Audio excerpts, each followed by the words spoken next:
Seeing none. Is 1:03, so we have a couple of minutes.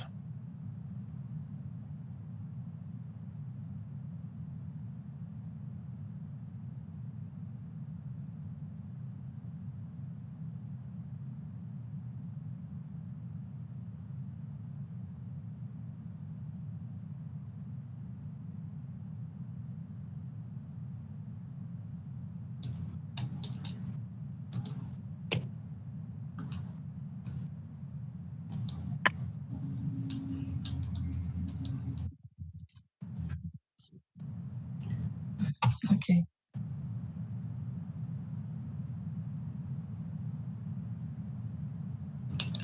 I don't know, it's not working. Jamila, thanks for sending out that information on the secondary dwelling units. Yeah. You're welcome. Yeah, I know that. I was going to say, thank Nancy. Okay. I was able to. Yeah. Thanks, Nancy. I'm still not 100%, but we can talk about that later. Yeah. Yeah. They consolidated all the information onto one page instead of, I think what I originally sent Nancy was like 3 different links to like various different pages that she had to try and look 6 through. different links. We're going to get there sooner or later. Mm-hmm.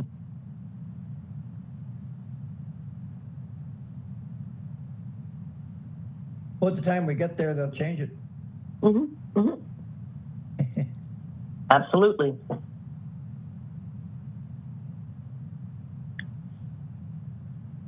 I'm in a new room today. I feel awkward.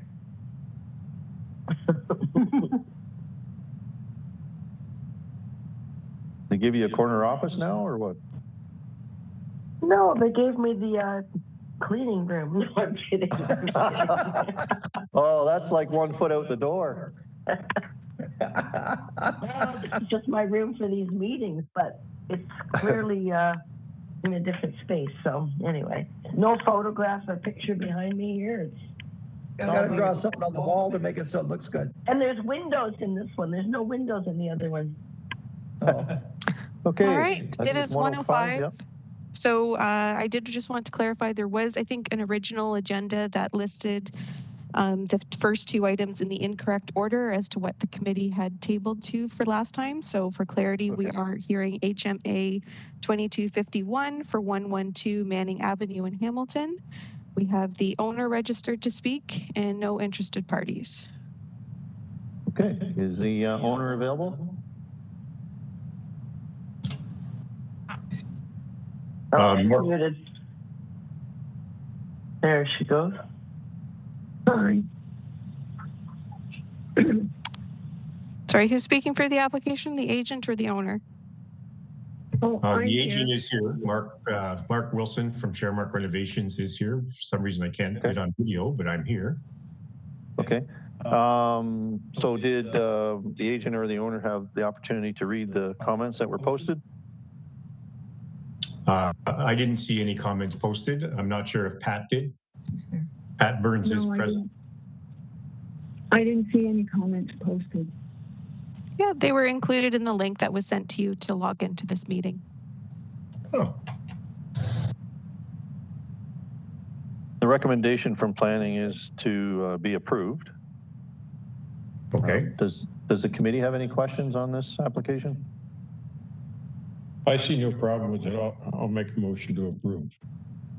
Okay, Woodburn, seconder? Yep. Nancy? All in favor? Opposed?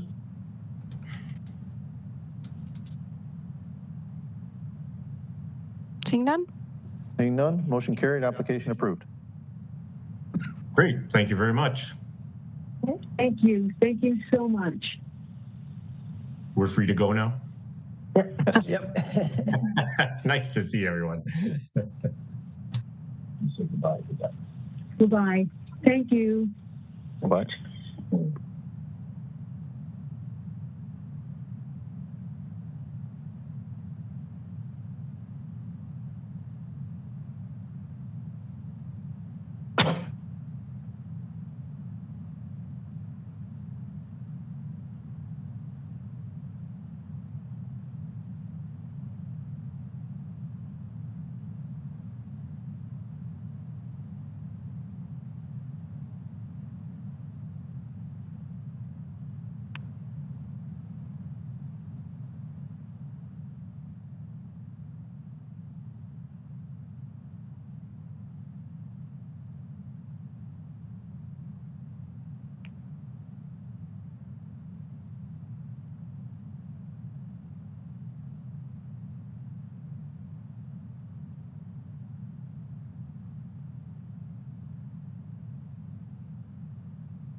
Mark, are you on now?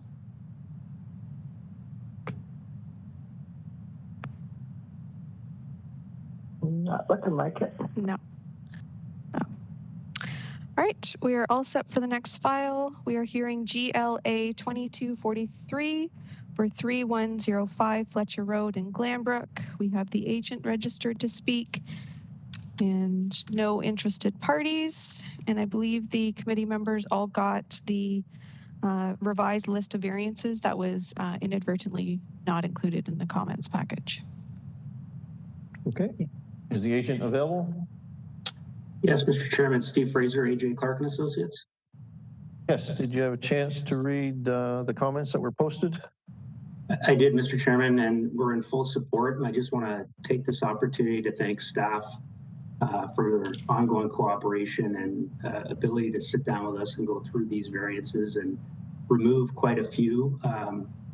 So again, I see that Charlie's on the line, so I just want to thank Charlie and his group for that. Okay. Does the committee have any questions? Would the staff want to comment on the changes? They're happy with them? Charlie? Good afternoon, through the chair. Yes, we've had a few discussions with the applicant, and they have agreed to remove some of the variances. So, as discussed in our comments, when looking at every single individual variance requested, staff do support the application with those removals, and I'd be happy to answer any questions that the committee has with respect to our comments. Okay. Committee have any questions? No, move it.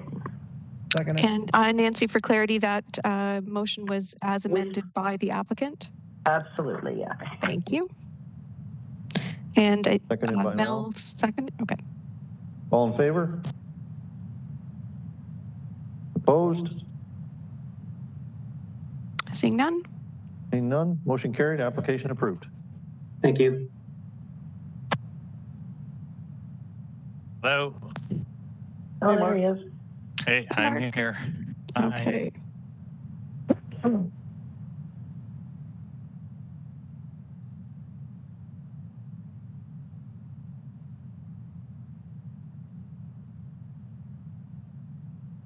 Hide camera, Mark.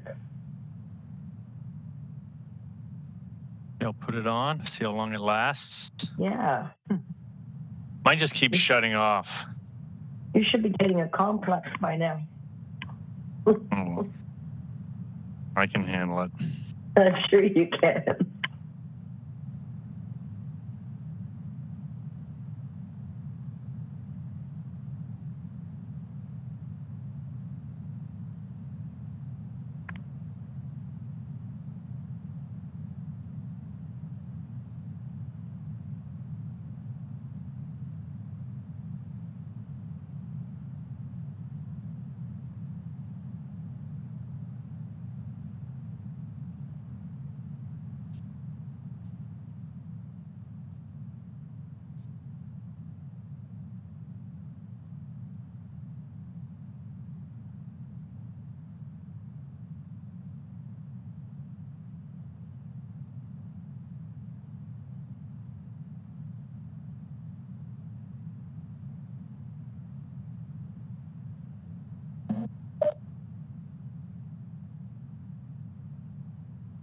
Dave? Hey, Dave. Hello. Hello.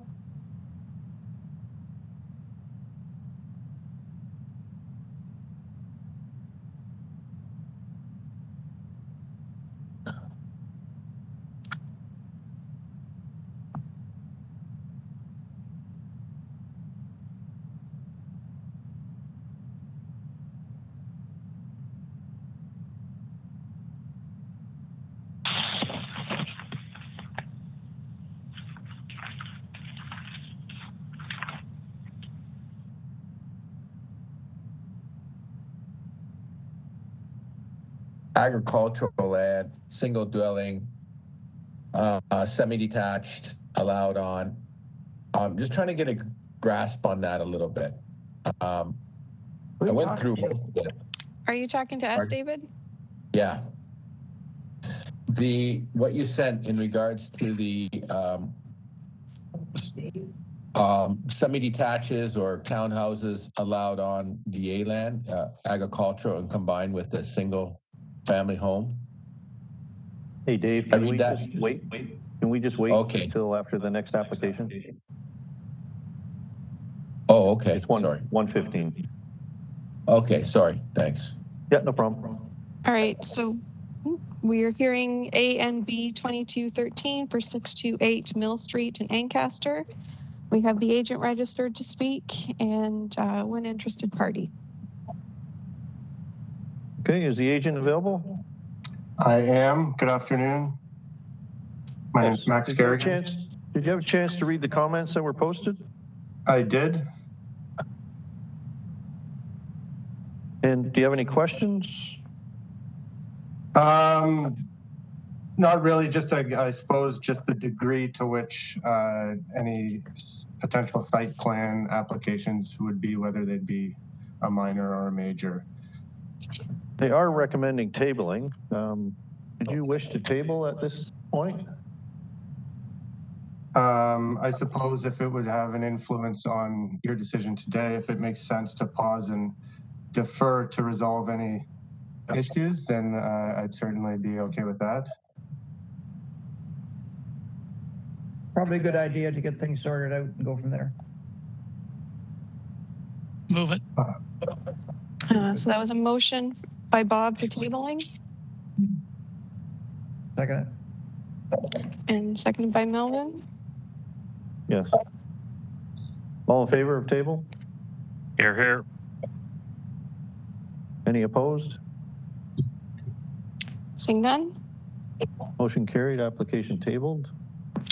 And for the One interest of the interested, for the interest of the interested party, the application was not heard today and will be heard at another date, and you will be notified of the new date once it becomes available. Thank you. Thank you.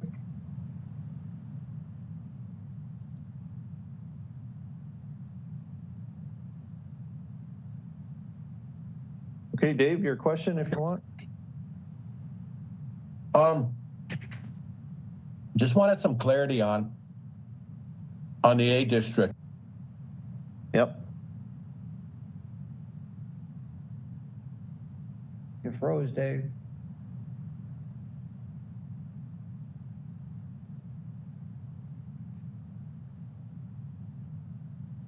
Hello, are you there? Yep.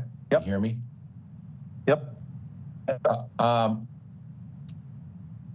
I guess excluding a farm residence, you're allowed to put a Lost you again. Wait till later, Dave.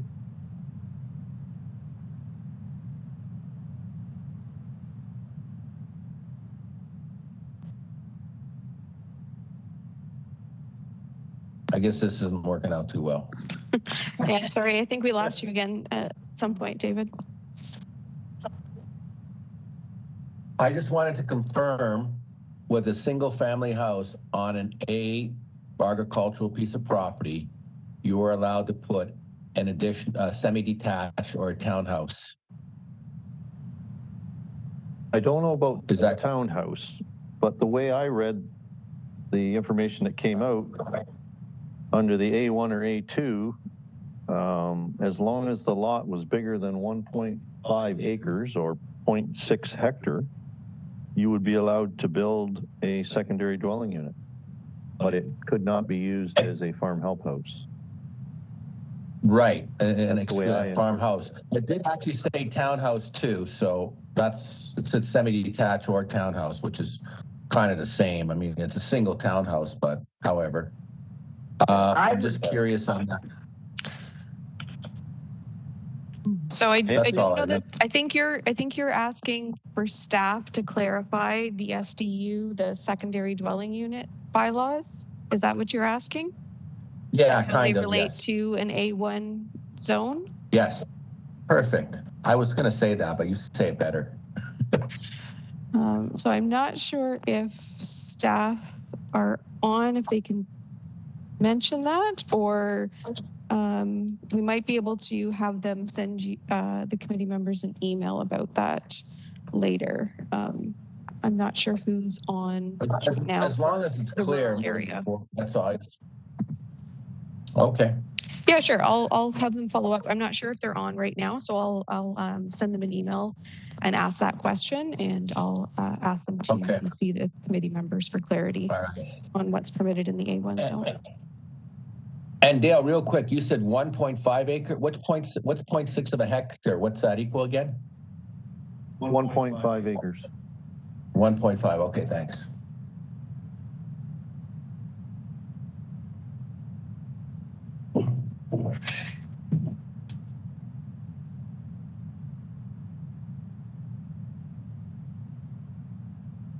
Great, and we are all set for our next file. So we are hearing GLA 2254 for 55 Yale Drive in Glenbrook. We have the agent registered to speak and no interested parties. Good afternoon. Is the agent available? Good afternoon. Yes, my name is Dan Ridgway from the MBTW Group. We're the agent for Cache Developments for this application. We've had an opportunity to review the staff comments and are here and available to answer any questions if there are any. Okay, does the committee have any questions? Move it. Move it. If I could just mention one piece, we noted that in the actual the application, in the PDF that was circulated, the agent and the owner were listed incorrectly as the same as item 2.1, but in the website it's listed correctly as the agent is M. Henne and the owner is Cache. It's been changed already. Thank you. Perfect. Thank you. Sorry, so that was moved by Margaret and seconded by Laverne, I believe? Sure. Yep. Okay. All in favor? Here. Opposed?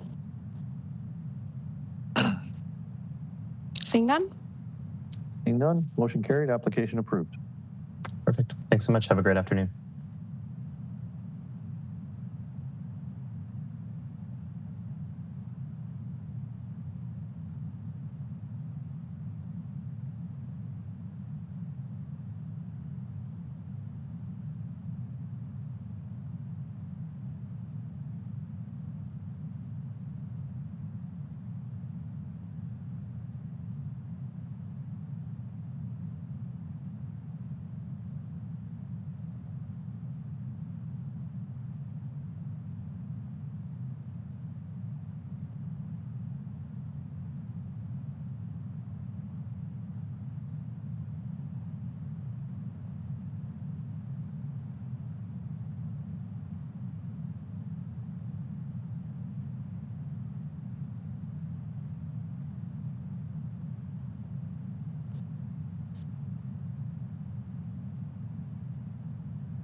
right, and we're all set for the next file. We're hearing SCA 21417 for 131 Green Road in Stoney Creek.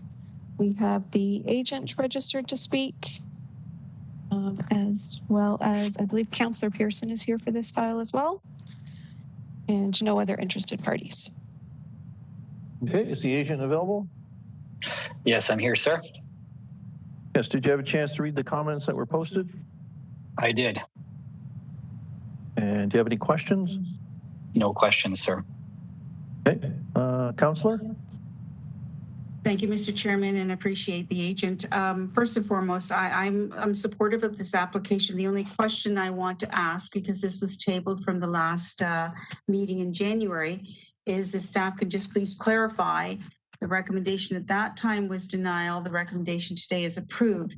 And I'm assuming they went back and reviewed. The only issue was the square footage being a little bit larger. And the only reason I'm asking is not to create a ruffle on this, but going forward, how are we evaluating when a secondary unit is being, a building is being changed to a secondary unit that does not fit right into the amount of square footage that our bylaw requires? Through you, Mr. Chairman, to staff, please.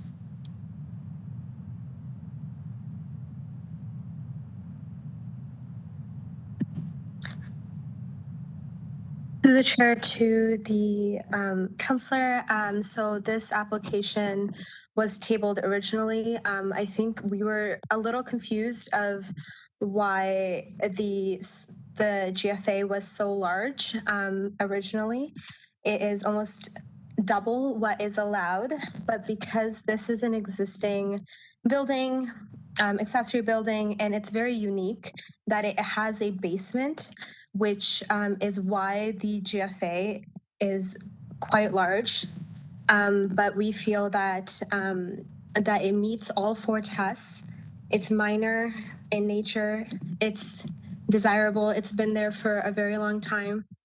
And it does meet the intent of the zoning bylaw as well as the official plan. So with discussions with the applicant, we decided that staff is supportive of this application. And I just wanted to mention the applicant had originally applied for a formal consultation for a zoning bylaw amendment before this secondary dwelling unit bylaw was introduced. And staff had asked him to wait for this secondary bylaw to be implemented. Therefore, they could apply for a minor variance rather than going through a zoning bylaw amendment. Thank you for that. And I just, for committee's indulgence, please, I just needed to get clarification because I just, I'm concerned of precedent being set. This is not an old building. This is a fairly new building. And I agree. I don't believe, other than it being used in the context of what it was originally was constructed to entail being a garage with a basement unit. I'm okay with this being approved. It should not have an impact on that neighborhood because it fronts on actually Carla. But, I just want to make sure that going forward, I understand so that I can express to my citizens who apply for application what our rules are. So thank you, everyone. Thank you. Does the committee have any questions at this time? I see Laverne. Yes, I do have one concern. We're asked to be, we're being asked to make decisions on secondary dwelling units. And usually we can see the unit that we're dealing with. But in this case, there's a fence all the way around this building. The only thing we can see is a roof. Unless we go in there into the back door or knock on the front door of this applicant's home, we can't really see what we're dealing with if we don't get in the back dooryard to take a look at it. So I find it very difficult to make a decision on something that we can't even see. It's like handing us a piece of paper with a roof on it and saying, make a decision. And I'm having difficulty with this. Thank you.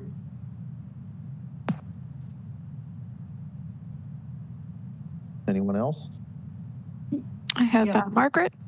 Yeah, another question about this one to the applicant.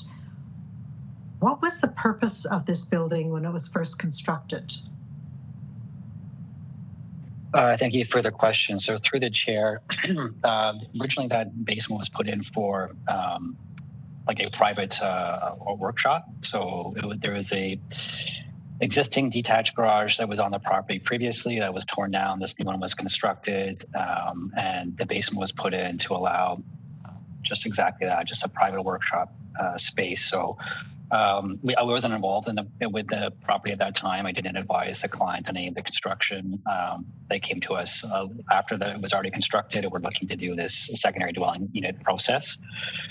So as maybe if I could just expand a little bit. So as the staff already said, we actually applied for a zoning amendment. We did so before the city had started really making headway on the regulations. And we thought we'd probably get our application through faster. That didn't happen. So just through discussions with staff, we decided to follow the minor variance process. It would be more appropriate. And just in terms of the floor area, I think one of the questions staff had originally was, was this dwelling unit going to be larger than the existing dwelling? And it's not. It's actually smaller even with the basement floor area. So really what we've tried to clarify is existing structure built previously to, it has a permit, right? So it's a legal structure. The basement is still going to be used primarily for storage. It's not, there's no bedrooms down there or really additional quality living space, but it exists. So it's hard to differentiate those two floors. So really we're just trying to recognize that condition, allow the unit to be in there. And there's no other site modifications needed, no other site works or anything like that. So hopefully that answers the question. Well, not really. This was purpose built as a secondary dwelling unit. I understand, because it's never been used as a garage. So it is a secondary dwelling unit that was constructed prior to the regulations being approved by the city, I'm thinking. Now, I do notice that the basement has a full washroom in it. So 2 full washrooms in this. And I take it that this is not going to be converted into 2 units in the future? Is that correct? Through the chair, no, there'd be no ability to do that. Only 1 unit is permitted. Only one, what does it say, Mike? Permitted. Yeah. Well, I mean, it's a fair question. I can't answer, to what an owner might do after a committee decision, obviously, right? I mean, I don't have any control over that. That's not the application before you. It is for the 1 unit. We do have the detailed floor plans showing exactly how we proposed a unit to use the unit. Obviously, it would be up to the owner to follow through and get building permits accordingly, right? And there'll be a process for that as well. And there'll be a zoning compliance check there. And once those permits are issued, that becomes the legal use. Any changes that happen after that may not be legal. And then unfortunately, I can't control that, but that would be the reality of it. But there's not the application before us, and certainly we're not advising the applicant to do anything like that. We're submitting for an application as we've described, and that's all that's before the committee right now. Comment. Mr. Chair, I have committee members and the councillor wishing to speak. Okay. Go ahead. Who? Sorry. Pick a people.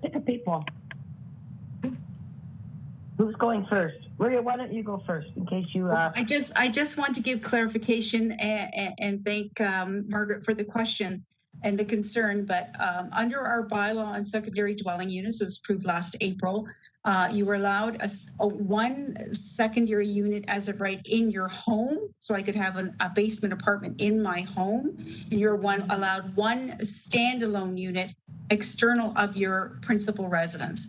So I don't see that would be an opportunity at this time for him to do that, because that is classed as a secondary standalone unit. You may wish to ask his planner to clarify, but I believe that's how it would be. But I equally had your similar concerns, but I remember our bylaw when it came in. So thank you. Okay, and then we had Nancy.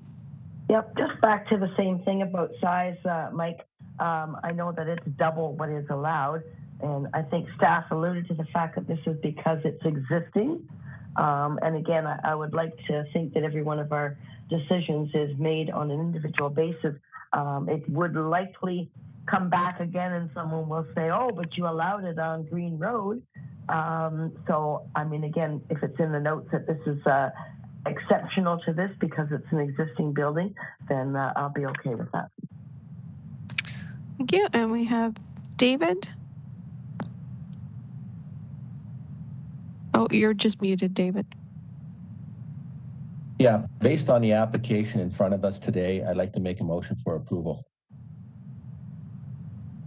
Okay. Seconder? I second. All in favor? Opposed? Seeing none? Seeing none, motion carried, application approved. Thank you very much for the discussion and further questions. Much appreciated. Enjoy your day. Thank you. Right, and we're all set for the next file. We're hearing HMB 2217 for 73 Chipman Avenue in Hamilton. We have the agents registered to speak and no interested parties. Is the agent available? Yes, I'm here. We can hardly hear you. Maybe a little closer to the mic? Yeah, are you guys hearing me better? Not really. Sorry, let me just sit through it.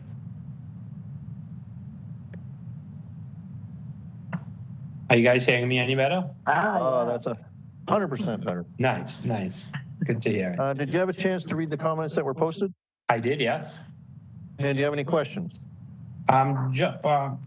Two questions.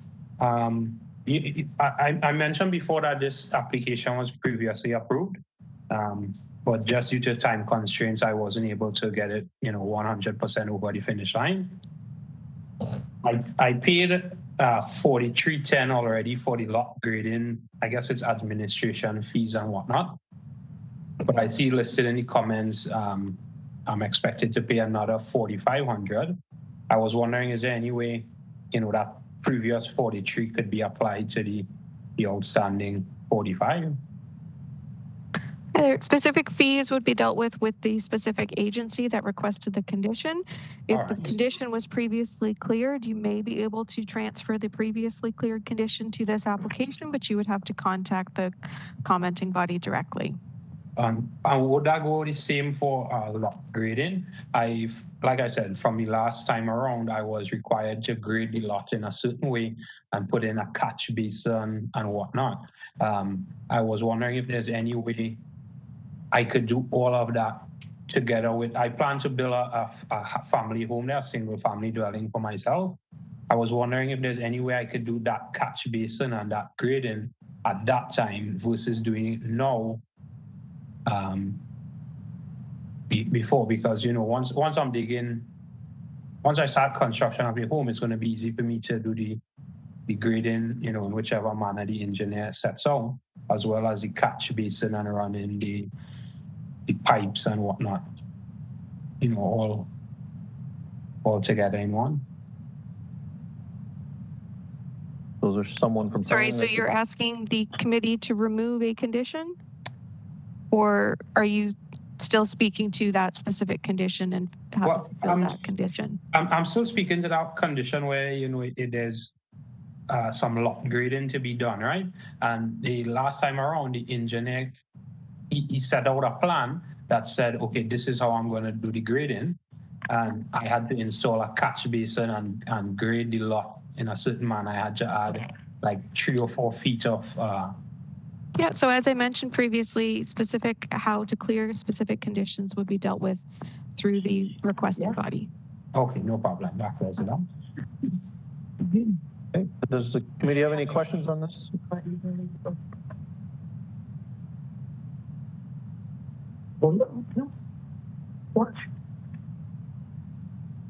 Sorry, was that a motion from someone? If it was, I didn't hear who it was from. Anybody? Well, if it wasn't a motion, I'll Move it. Okay.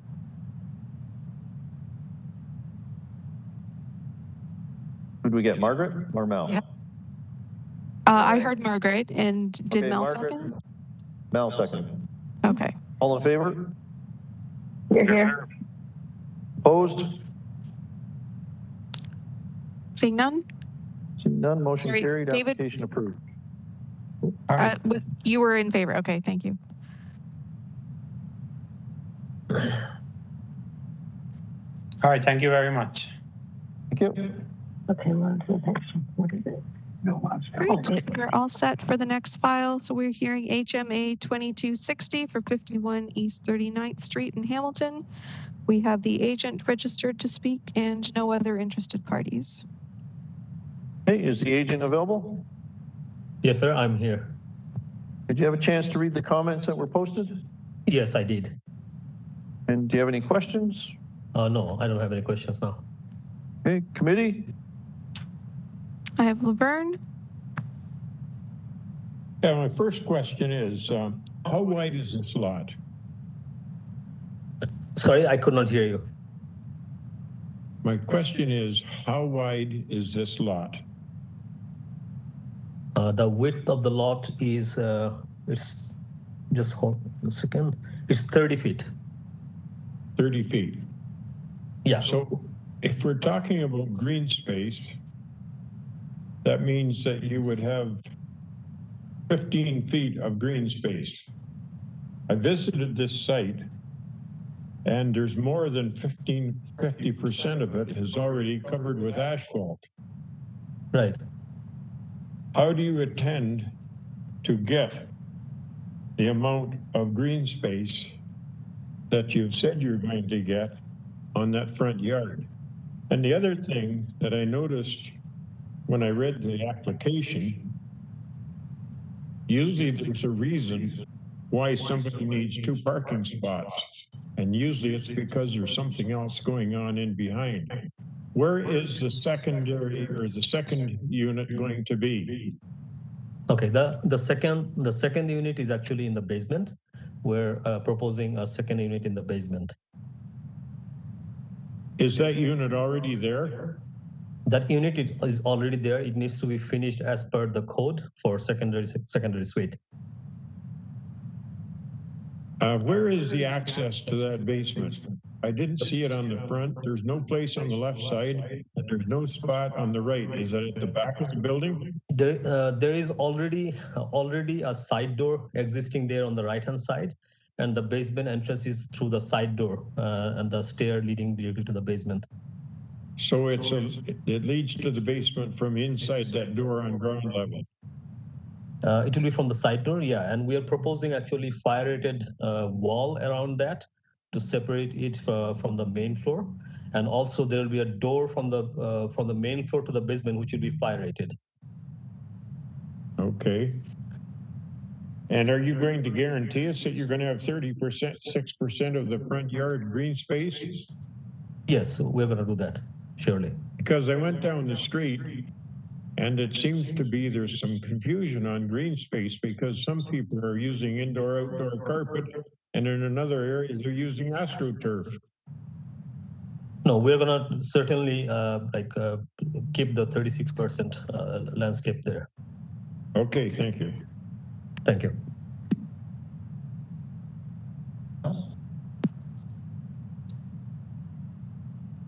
I have Nancy. Oh, Nancy, I think you're muted. I am muted. I am no longer muted. Thank you. To the applicant, I don't see floor plans in here, but there is a comment that if the storage room is converted to an additional bedroom, making it 2 bedrooms, there may be other variances required. Is that the plan? We are going to keep the storage room strictly for storage only. No sleeping facilities or bedroom will be used there. Okay, thank you.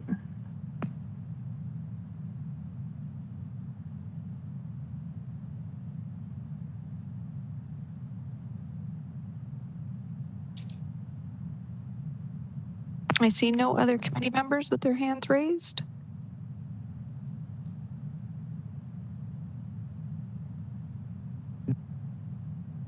Oh, sorry, Dale, I think if you're speaking, you're muted. All right. Motion, anyone? I'm prepared to move it. Seconded. All in favor?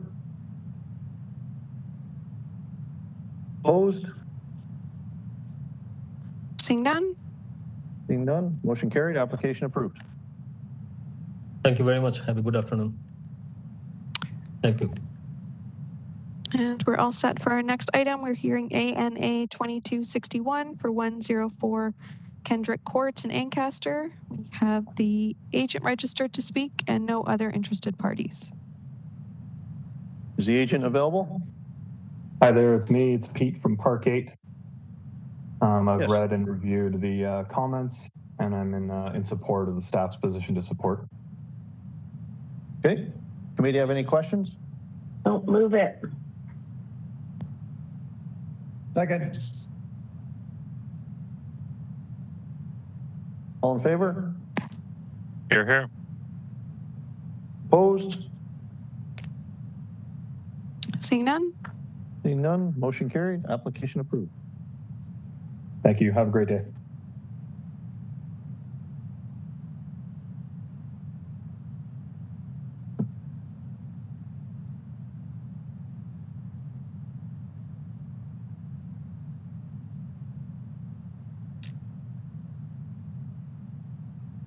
Back on schedule. Now, don't blame me this time. Ah.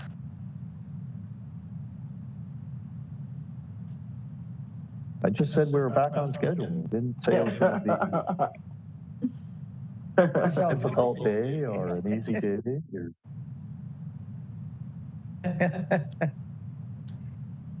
Mark my words. No new taxes. Property taxes are going up. Are they? Not much. It depends on assessed value, but Wait till that gets changed. the rural area has to help pay for the street lights and the sidewalks for the inner city. Thank goodness. And we got to pay for the grass. So we all get artificial grass, right, Laverne? I wasn't listening. I want a street light at the end of my laneway, sidewalks up.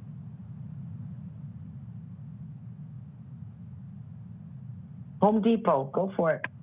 I want the city to put it up. I don't know. I just got a question. So artificial grass, is that considered landscaped or not? Yep. Yeah. Yep. Yeah. Yep. Okay, I just want to make sure. I have people that have their entire yard done in that because of dogs, right? Yeah.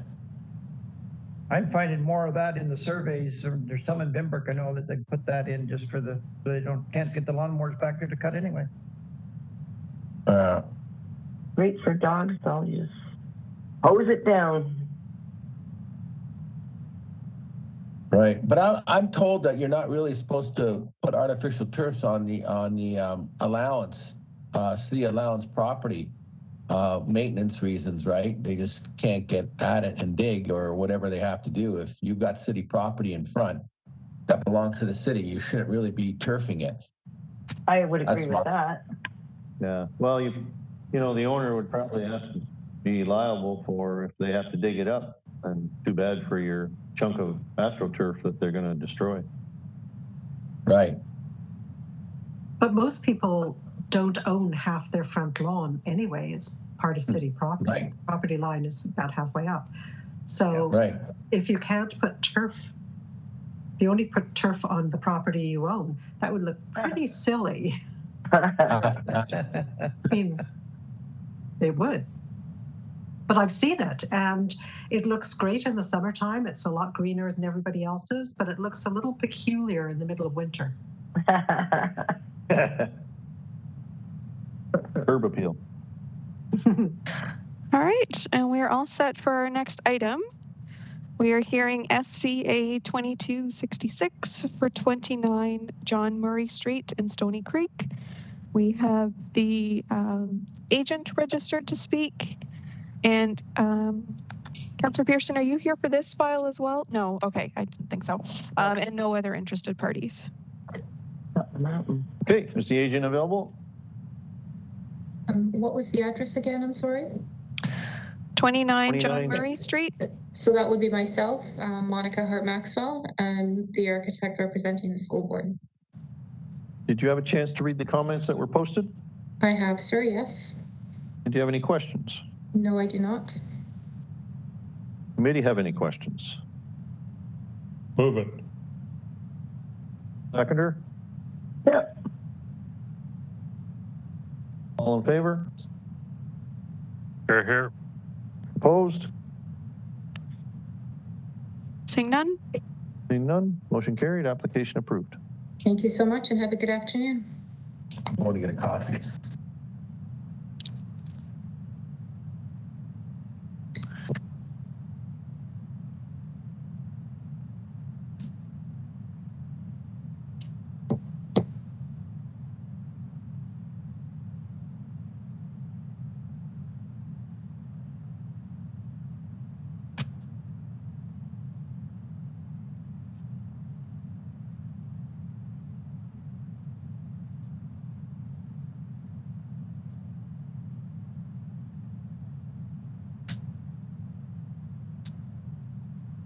Nancy, has real estate slowed down a little bit or still strong?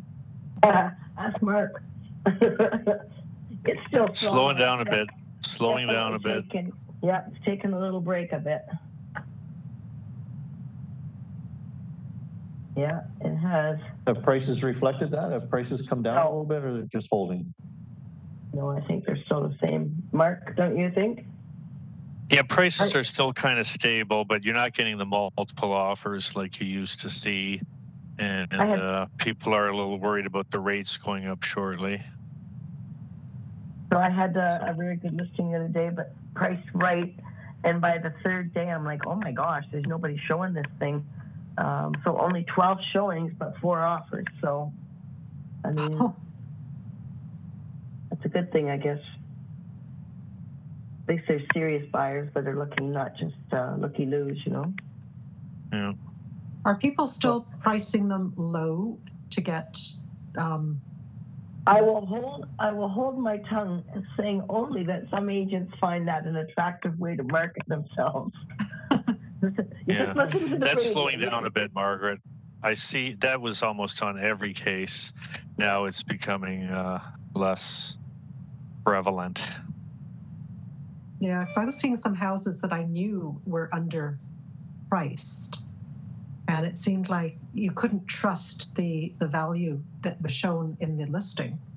Well, as of today, the Canadian Real Estate Association has started to step in and come up with some proposals that are going to change the way we handle this kind of stuff. So it's too new to even think about, but they are looking at it. When you see something, Nancy, send it to me. But basically, if someone prices something and they're holding offers for a week, that's a telltale sign that they're just trying to get people there and it's nowhere near that price. Yeah.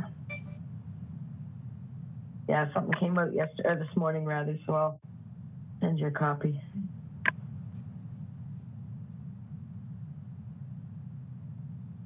It's the budget today. It's the master started today. Lots of stuff. And Tiger Williams is playing.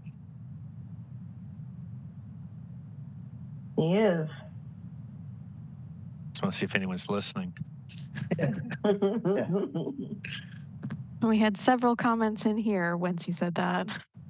Tiger Williams. Yeah. He's even after 9 holes. He's doing pretty good.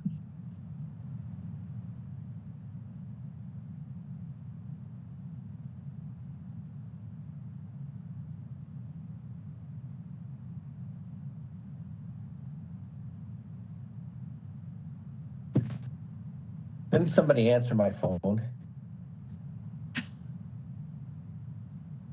Pardon? Somebody could have Right. answered my phone. Who's she talking to? You guys. Phone? Was my phone ringing? No. No, we didn't hear it. Oh, I thought you would have answered it. Okay, cool. Sorry. Thanks. All right. That's the We're first all sign. set. That's the first sign of old age, hearing bells ringing. We're all set for our next file Right. hearing. HMA 2269 for 47 East 21st Street in Hamilton. We have the agent registered to speak and no other interested parties. Is the agent available? Yeah. Yes. Mike Did you have a Lanza? chance to read the comments that were posted? I did.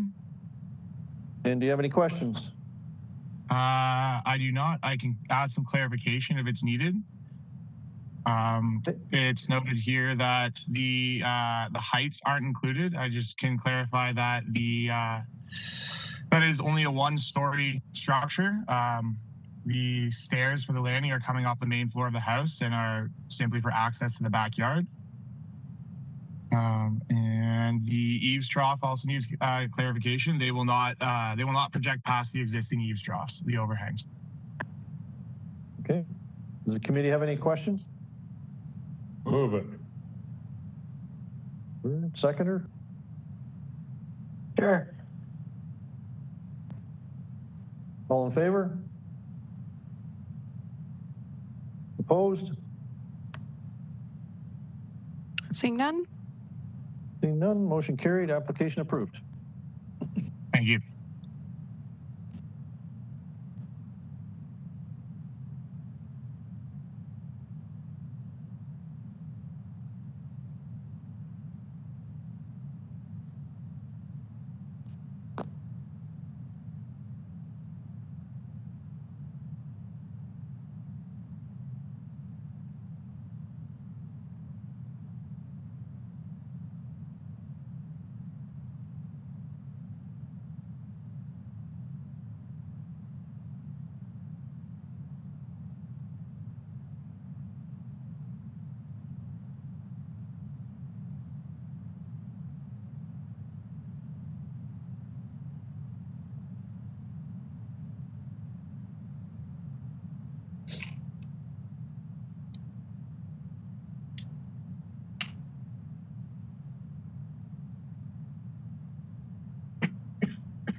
Camila, on the amendments to the zoning bylaw for secondary dwelling units, which department or who could we contact with questions about that? That would be the Zoning and Committee of Adjustment Department. I can send you the contact information. Yeah. Okay, later. thank you. Send it to everybody if you would. Yep, for sure. Thank you. You are asking for who's writing it or who's interpreting it? Who's interpreting it? Okay.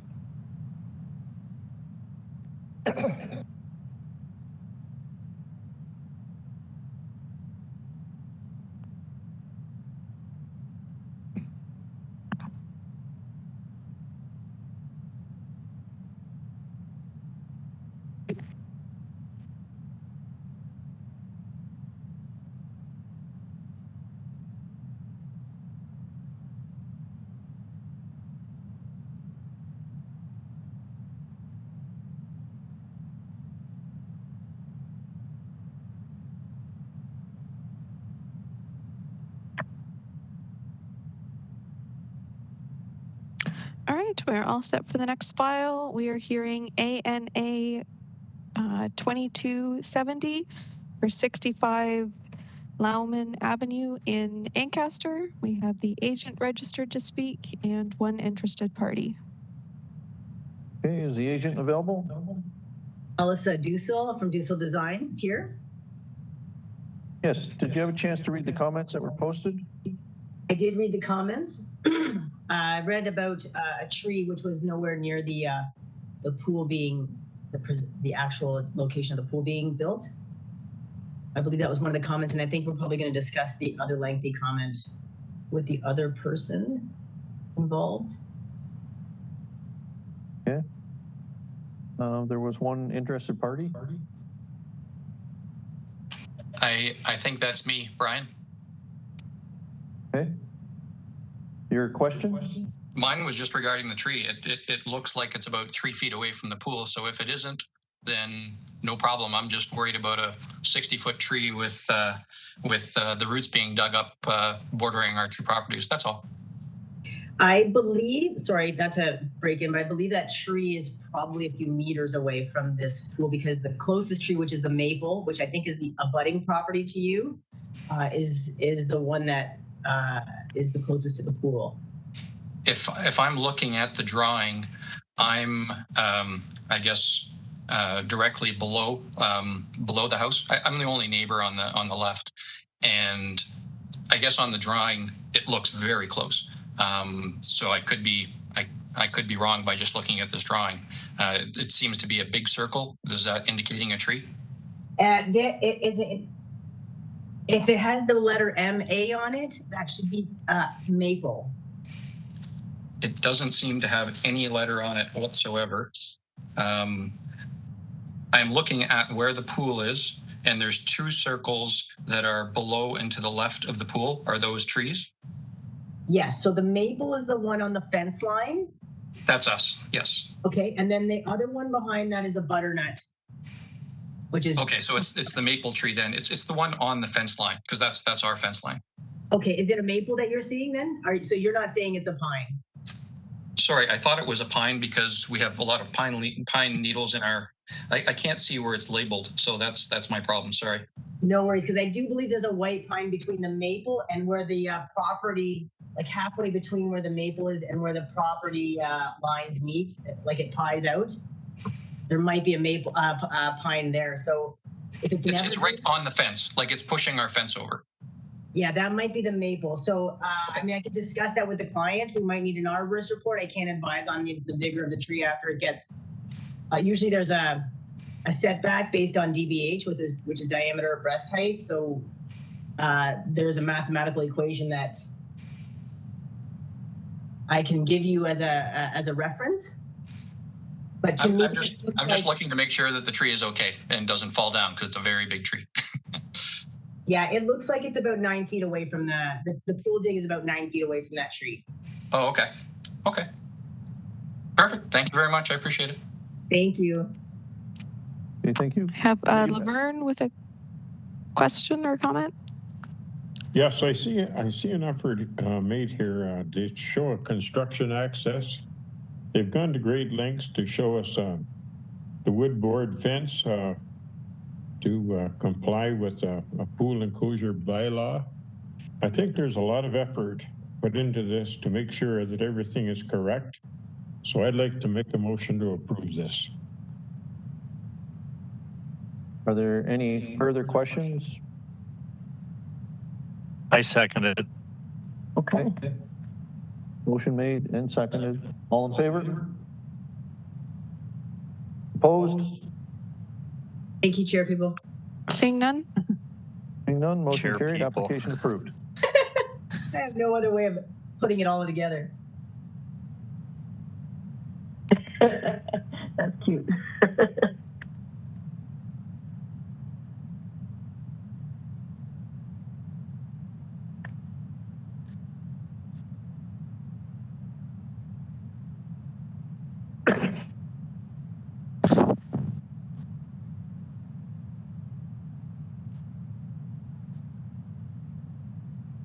right, and we are all set for the next file. We're hearing HMA 2273, 458 East 24th Street in Hamilton. We have the agent registered, the owner registered to speak, and one interested party. Hey, is the owner available? Yep, that's me. Did you have a chance to read the comments that were posted? Yes, I did. And do you have any questions? I do not. Nope. I do. There was one interested party? Yeah, so we'll hear from Linda Lukasik. Thank you very much. Hello, members of the Committee of Adjustment. My name is Linda Lukasik. I'm with Environment Hamilton. And I just wanted to appear today just very quickly to express our very strong support for second dwelling units and all that means in terms of providing more housing in a housing crisis, but also in providing more climate resilient, inclusive neighborhoods across our city. But we have noticed that there have been some ongoing challenges with a lot of these applications around parking provisions. And this particular example is no exception there. I just want to preface my comments on this property by saying it's really great to see an SDU in the primary residence, but also an accessory SDU on the property that I guess technically is a laneway suite because there is a laneway behind the property. But what caught our attention with this application was the fact that this resident is pretty much going to have to pave the entire front yard to accommodate parking. And I know that the Committee of Adjustment certainly isn't in a position to change the rules around parking requirements for SDUs, but I will say that this is definitely a source of frustration for us. When you look at the new SDU policy, there's quite a large area of the lower city where a parking space isn't required to be added when an SDU is being put onto a property, with the assumption being there's good public transit and active transportation options. And it certainly feels as though in neighborhoods like this one, you could make very similar arguments. You walk in either direction from this property and there are bus routes and there is cycling infrastructure nearby. But what I do want to say, I did notice that planning staff have recommended that pervious surface be used for this front parking pad. They've acknowledged that this is a property that I think the official language there is that it's on the historic property register. And so there aren't supposed to be changes made to the front facade. And ideally, I guess you don't want to see, the front lawn turned into a parking lot in front of a property that's considered to be historical. So I think that's part of staff's strategy from the planning end in urging you to make this a pervious parking pad surface. I want to say I wish this was the advice you were hearing for every front yard parking pad, because I am going to say to you that our municipal council has unanimously declared a climate emergency. And cumulatively over time, we can't keep on introducing more hard surfaces on front lawns across the city, especially as we see more of this gentle infill happen. So I'm here today, I guess, to urge you to take up the advice and the recommendation from city planning staff for this property and require that at least that permeable surface be used for this parking pad.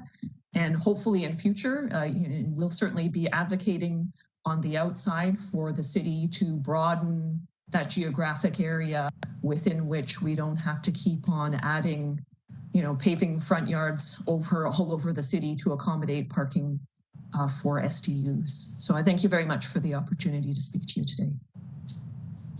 Okay, thank you.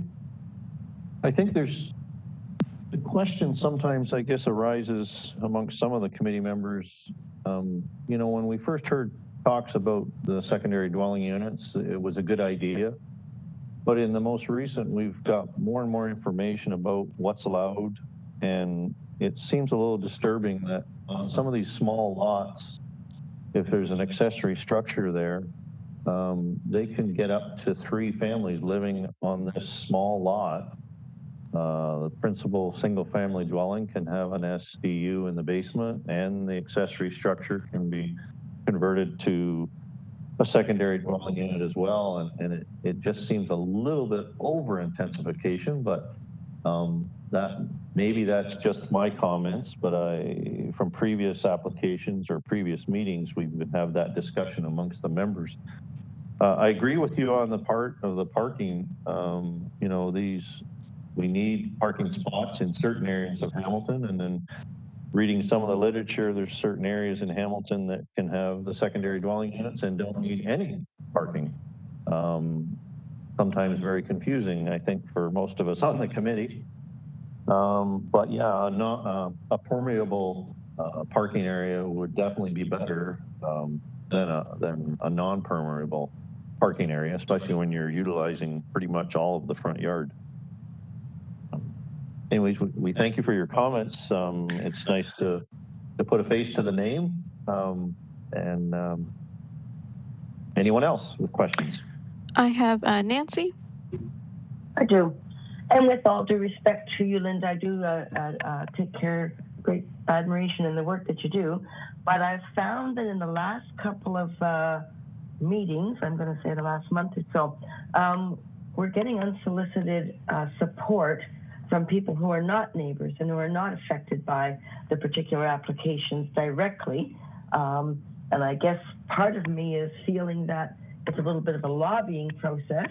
And I don't mean that in a formal way, but I know between yourself and a particular architectural group, you guys are super, super supportive of the additional housing units, and I totally am as well. I just not sure how comfortable I am feeling that organizations are out there lobbying on behalf of each individual application. Only my 2 cents worth, doesn't need a response. And while I do appreciate the work that you do, I just find it a little bit much for an individual having outside agencies, as I say, advocate for them. And we had Bob with a question or comment. Oh, sorry, muted. Bob, I think you're muted. I just wanted to give a comment also. I think that there's a significant difference as to where these are located. This is in the old part of the mountain where the lots are very small.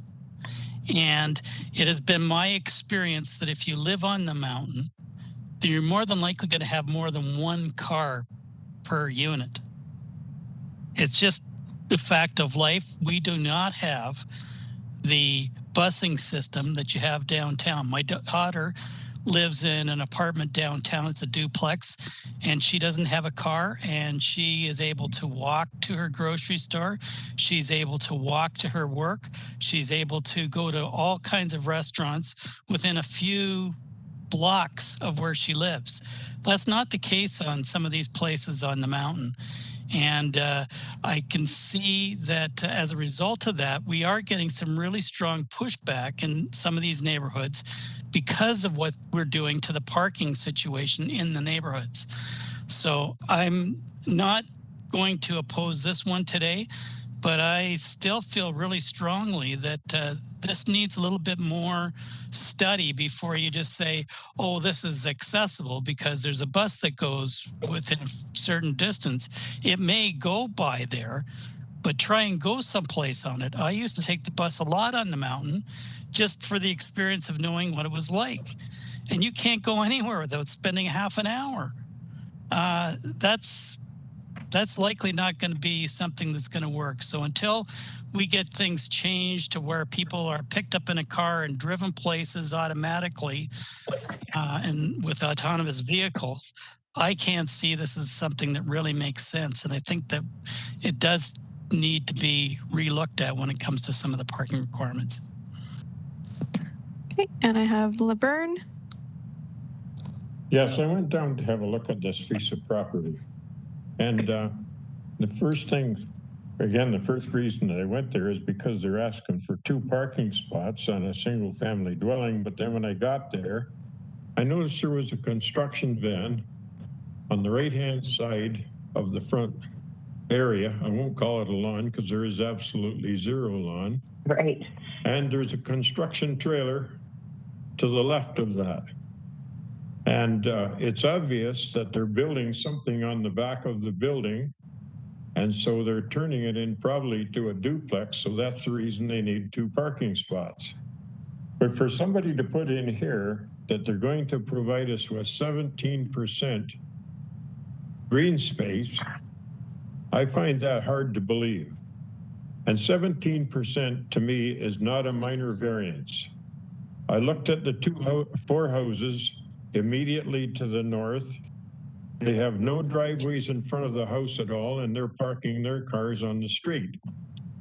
And if the applicants or if the people that rent here do happen to have 2 cars for each family, they're going to be parking on the street, and we're going to create another parking problem. Not to mention the fact that we have 0 green space. And the 17% thing is just put in there. It's just like a postage stamp to carry a piece of mail. It's just, I personally can't see where 17% is going to fit, and I do not approve of this. Thank you.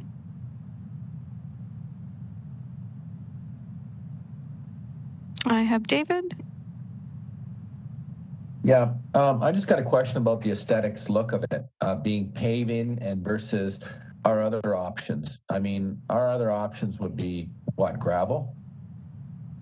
I'm just not too sure on the other options. And I don't know if that's aesthetically pleasing when you drive down the streets and you see a bunch of gravel in the front of the lawn, and you get the stones kicked out on the sidewalk and everything like that. I mean, this is, I'm caught up between there. I kind of understand where they're coming from, but I also want to make this look aesthetically pleasing too. So I'm not too sure if either way I'm caught up here. I mean, if we approve something like this, if we should attach a condition like that, because do we want it looking like a bunch of dirt roads out down the street? So the sidewalk is not cut for a curb. It's a single entrance right now. I have Nancy. Yeah, just on that, it's a 25-foot lot. So 17% of 25 feet is 4 feet, which means there's very little left to put 2 cars side by side.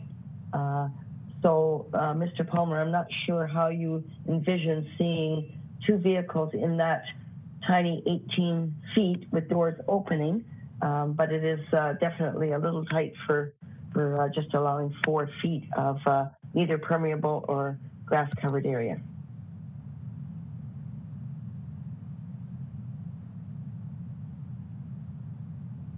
Anyone else?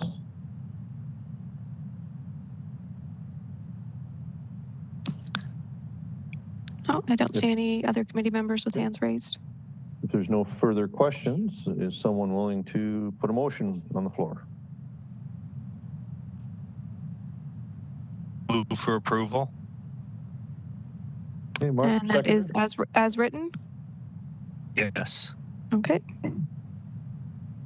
Is that as written with the condition of a non-paved surface, or I'm not too sure? Just need clarity on that. So there was no condition officially proposed by as written. planning. Okay. All right, I'll second it. All in favor of the motion?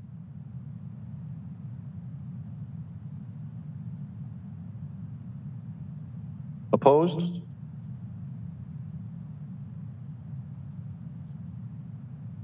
Okay, and I have 2 opposed.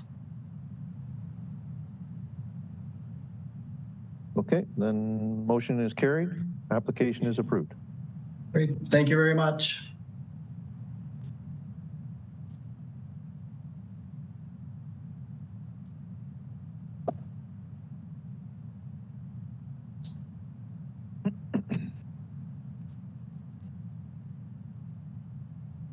All right, and we are all set for the next file. We're hearing SCA 2259 for 11 Curlborn Avenue in Stoney Creek. We have the agent registered to speak, as well as Councillor Pearson, and 1 interested party, and the agent has requested to speak first. Okay, Is the agent available? I am, Mr. Chairman. Steve Fraser, AJ Clark and Associates. Yes, you had a chance to read the comments that were posted?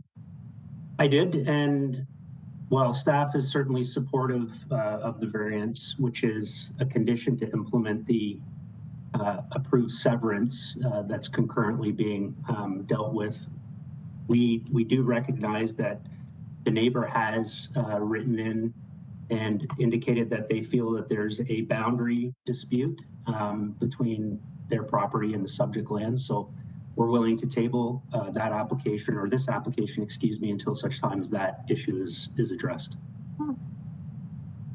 Okay. Motion for deferral. Would you like to hear from the counselor first, or?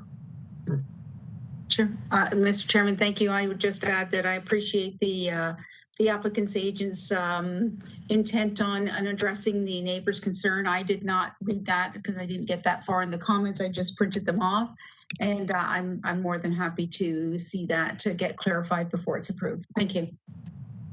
Okay, so we had a motion to table? Yeah, we had a motion by Nancy. Second by Mel. All in favor? Opposed? Seeing none? Seeing none, motion carried, application tabled.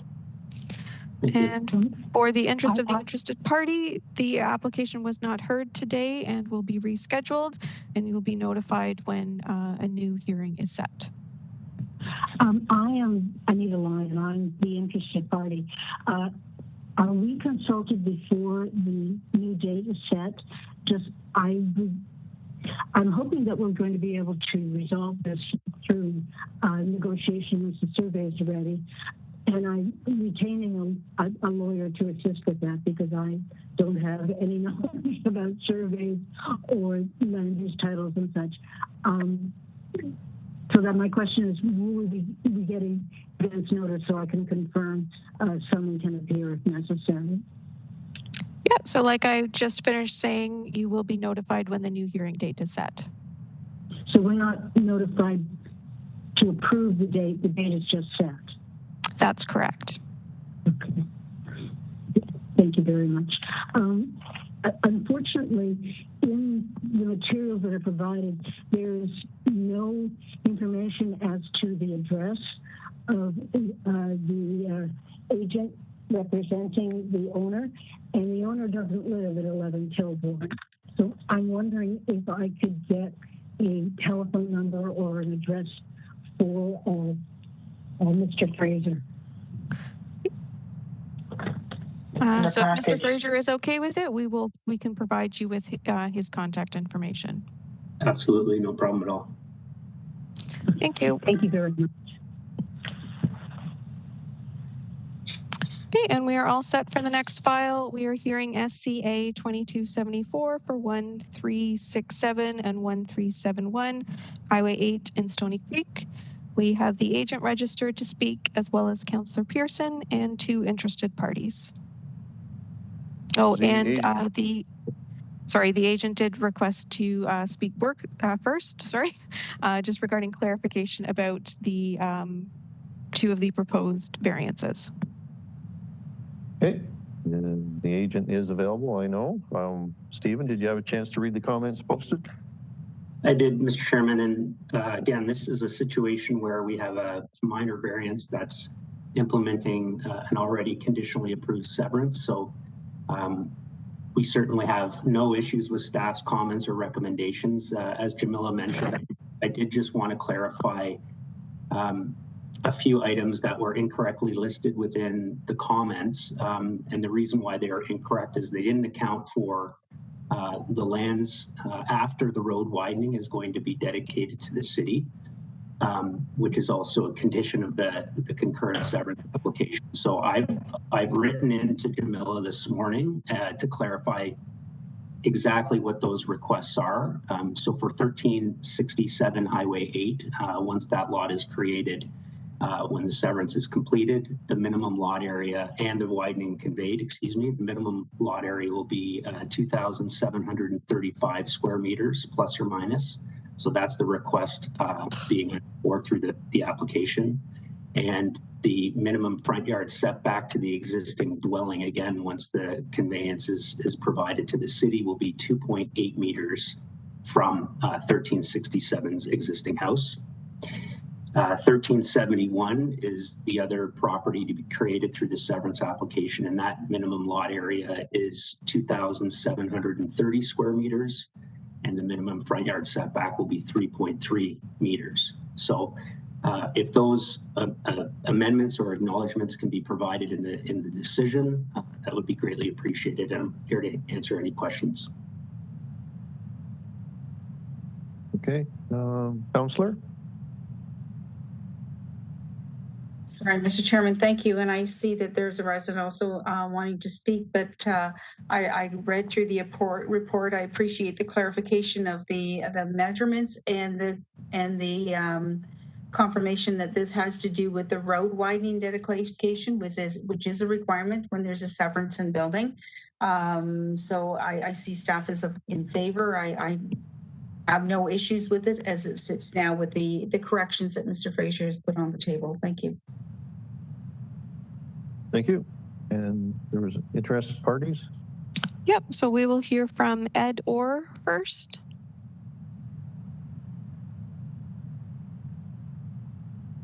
Ed, are you there?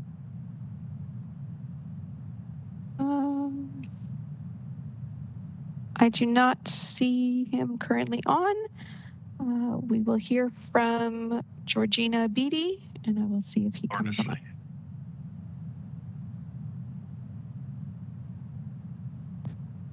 And Georgina, you'll just need to unmute yourself. Good afternoon, committee.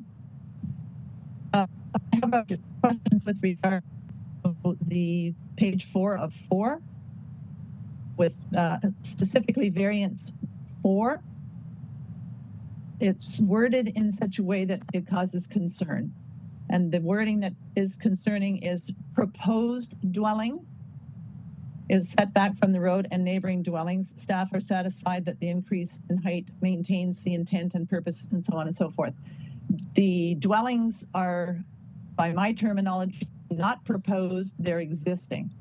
So I'm wondering if somehow I've missed something and there's an intent for some changes to the existing dwelling. Also, my understanding was that the outbuilding, which is a garage of sorts, was the issue with regard to height. And I'd like some clarification if I could get it, please, for the second paragraph under variance 4 for page 4 of 4. Stephen? Sorry, page 4 of 4 in which document? The comments from planning and economic development. It was included in the agenda. Through the chair to the committee, I believe those are my comments. Yes, that paragraph, yeah, it says proposed dwelling. It should say existing dwelling on page 4 of the comments. Okay. Paragraph 2, yes. I'm an abutting neighbor, and I want to be sure that this is something that is existing, that can be supported as opposed to a change. So does that affect the other wording then? Because it goes on to say, to the proposed proximity of the proposed dwelling to the neighboring properties at the end of that second paragraph. Yes, it should be existing, existing accessory dwelling. Okay, so moving down then into the zoning section on that same page, it talks about the notice shall be amended by adding the following. The application is required in order to facilitate consent application, which that's my understanding because that application went through last June. But then it says subject to the issuance of a building permit from the building division for renovations, alterations, additions, and new buildings. If this is existing, I'm wondering why that statement is in there, please. Mr. Chairman. That is a statement. Yeah, maybe I can just clarify for Georgina. through the chair, that rest assured there's nothing proposed here other than recreating the lot line that previously separated these two parcels. So everything that exists there today and that has existed historically will remain. There is nothing proposed. So then to staff, if I may, will there be an amendment to these comments to correct this so that the record is correct going forward for anybody looking back, and consequently nothing being stated as a possible activity? Yeah, so through the chair, the minutes will reflect the amendments. The comments package that was posted will not be amended, though. I'm sorry, do you mind repeating that first part then? The minutes of this meeting will reflect the changes, and if the committee approves it, the amendments will be reflected in the decision. But the comments package that is currently posted on the city's website will not be amended. Thank you for clarifying that. May I go on, if I may? On the same page, at the bottom of that, under development engineering, they have no comments, but the next line says, see attached for additional comments. Is that just a standard statement, or are there comments that are missing? Yeah, so that is a standard statement, and it refers to the sketches or if there were other comments that were provided. And just for the record, I just would like to also verify. So the application that was approved last June very clearly says that if the compliance does not meet the 1 year threshold, then the application is deemed to have been denied. The application for minor variance that's before you today, how does that work in terms of the timing for that original application? Will it be a setback? Is it expected that it'll happen in time, or can somebody clarify for me, please? I can clarify. Maybe the agent. Yeah, through the chair. So a couple things there. The minor variance, as I stated earlier, is a condition of the corresponding severance approval. So there are other conditions that we have to satisfy in order to finalize the severance application, which we are actively doing. However, that 1 year time frame has been amended under the Planning Act now to 2 years, thankfully, to allow approvals to clear conditions within that 2 year time frame as opposed to a 1 year time frame. So to answer your question, yes, if we were going off, say, the previous Planning Act provision, which was 1 year, if we did not satisfy the conditions within all the conditions of the severance within that 1 year time frame, the application lapses and the applicant would have to resubmit, go through the process all over again. But now it's 2 years. So are you referring to the Planning Act changes that came in January of 2022? Correct. When you say about this 2 years? Correct. And that can be found on the Ontario provincial website of some sort? Yeah, it's available on e-laws. Yeah. Okay, so when will the neighbors then be notified that this has been approved and that is complete, the application has been completed? So the neighboring property owners would not be notified of the finalization of the severance. They would be notified of the decision of the minor variance if they had requested to be notified of the decision of the minor variance. If I requested notification a year ago on the original severance, will I be notified? If you requested to be notified about the decision of the consent, you would have been notified of the decision of the consent. This is a new application, so if you wish to be notified of the decision of the minor variance, you would need to request a decision of the minor variance. Okay, with respect, and I don't mean any disrespect, that notice as very clearly states at the bottom that it's 1 year, and now the applicant's agent has clarified that the Planning Act has changed. So how does that impact that written statement of June of last year. So the Planning Act was amended. The Committee of Adjustment doesn't have any power to change the Planning Act. I understand that, but if the notice that I got as a neighbor talks about 1 year, and now the Planning Act is changed to 2 years, and so when will I, as someone who asked for information and asked for the original statement, which I got, and now it's been changed by the province, how will I find out when the application, this whole process is complete? So you wouldn't have been notified previously. Well, it says I'm it not sure. It Okay, says it very so clearly on the bottom that it's a 1 year. All right, so if you send us an email, we can send you an email with a response if you'd like something in writing. Okay, thank you. Mr. Chairman, just one more point of clarification that I'd like to make for the record too is that Georgina asked about, proposed structures, proposed construction, proposed dwellings. I just want to be clear that nothing through the severance application or this minor variance application is proposing any construction. So that's not to suggest that once the severance is finalized and complete, that, either homeowner can apply to the building department on their own volition and get, an addition or something like that. That's completely something separate. So I just wanted to clarify that for the record. Yes, and that's why I wanted to ask those questions when I saw it in the comments, to be sure that the minutes do indicate that it is existing, and it's not, there is not any changes proposed at this time until this whole process is complete. As you say, then the owners, whomever they may be, could make some changes under the whole process for the city. Correct. Thank you.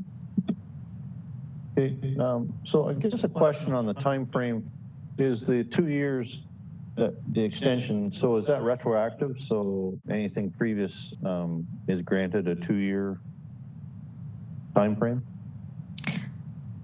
Yes, through the amendments to the Planning Act. So any applications for consent that were approved and not deemed refused as of January 1st, 2022 were granted an additional year under the transition rules.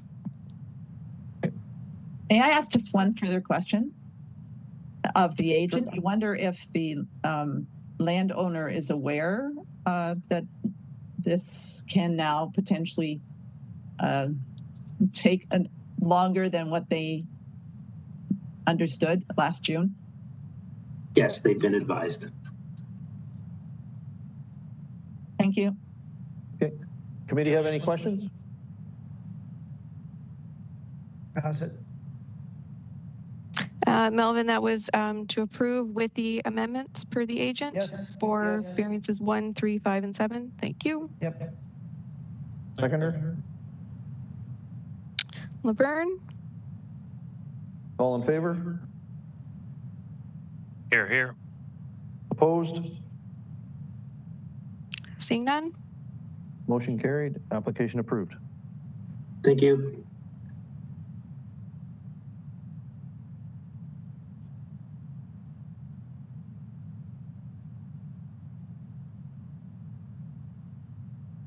Right, and we are all set for our next file. We are hearing HMA 2255 for 302 Carlton Avenue in West in Hamilton. We have the owners registered to speak and no other interested parties. Okay. Are the owners available? Yes, Mr. Chair, I'm here. Adam Rambert. Yes. Did you have a chance to read the comments that were posted? Yes, I have, sir. Do you have any questions? No, I don't, sir. Committee, any questions? Move it. Said move it. Oh, I had a motion, 2 motions at the same time, Mr. Chairman. Who did you want to? I'll second Nancy's motion. Okay, Nancy, then Laverne. Okay, perfect. All in favor? Here. Opposed? Seeing none? Seeing none, motion carried. Application approved. Thank you very much. Have a nice afternoon.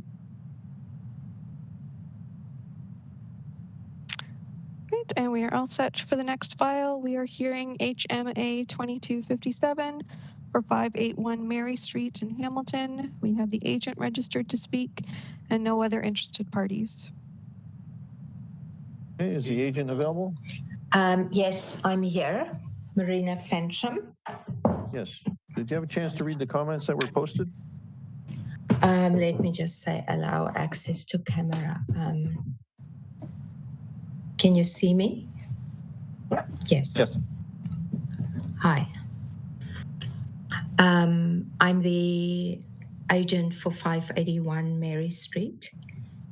And we applied for a variance to have, if you look at this, you actually have a photo of the house to be demolished and replaced with another dwelling. And you will see in front of the house, there's quite a wide driveway and a path, an entrance to the front door, to the porch.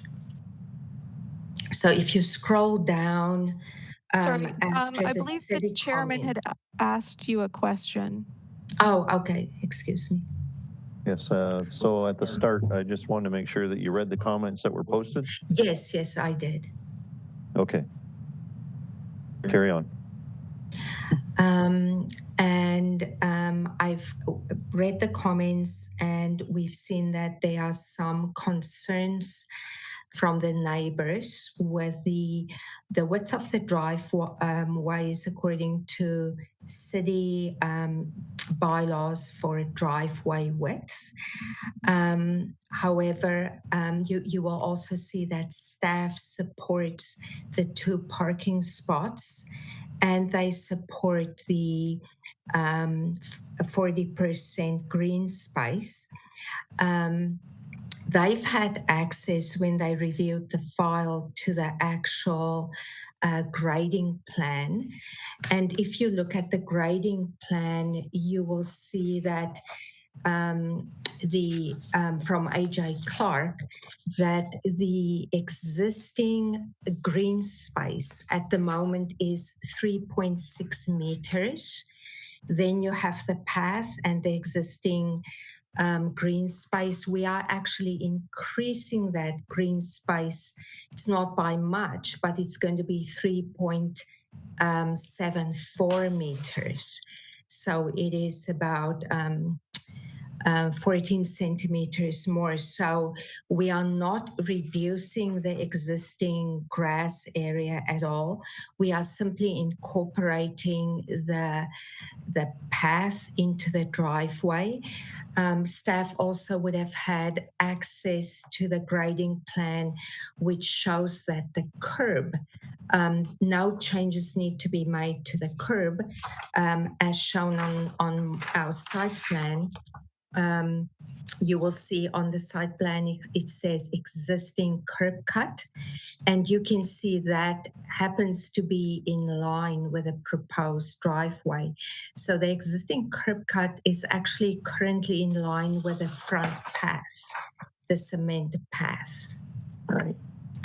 So I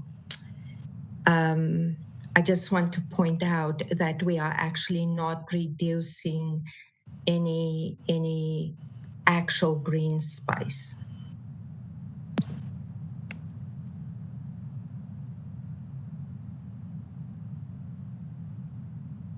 Okay, any other comments? Sorry, from the committee members, there weren't any other interested parties. Okay. Committee members have any questions? I'll move it. Okay, seconder? Second. Bob? All in favor? Here. Opposed? Seeing none? Seeing none, motion carried, application approved. Thank you.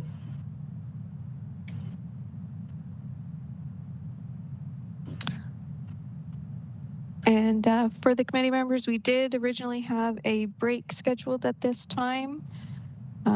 Did we want to have 5 minutes. Do we want to proceed? I believe the next item, the agent has requested to speak first, but it's up to the committee members. 5-minute break? Sure. Okay. Okay, we will return at 2:50. Thank you.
We got everybody back?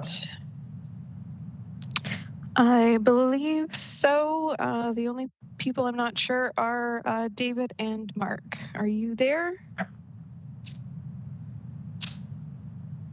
David's seat's empty. Yeah, David's seat's empty and I don't hear Mark, so Great, so we will hear HMA 2264 for 211 and 225 John Street South and 70 and 78 Young Street in Hamilton. We have the agent requesting to speak first. We also have one interested party. Okay. Is the agent available? Yes, I'm here. My name is Stuart Hastings, a planner with GSP Group. Yes. Did you have a chance to read the comments that were posted? Yes, we did have a chance to read the comments, and we do have some disagreements and concerns with the comments. And so at this time, we are requesting approval to table the application for a later date so that we may have an opportunity for members of our project team to meet with city staff to discuss further. Okay. Motion for table? Right here. I have Melvin and seconded by Bob. Okay. All in favor? Yep. Opposed? Seeing none? Seeing none, motion carried, application tabled. Thank you, committee members. Thank you. And for the interest of the interested party, you will be notified of a new hearing date once one is set.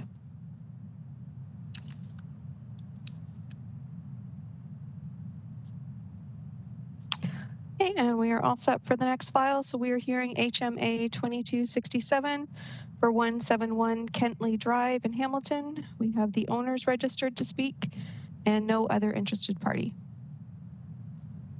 Okay, is the owner available?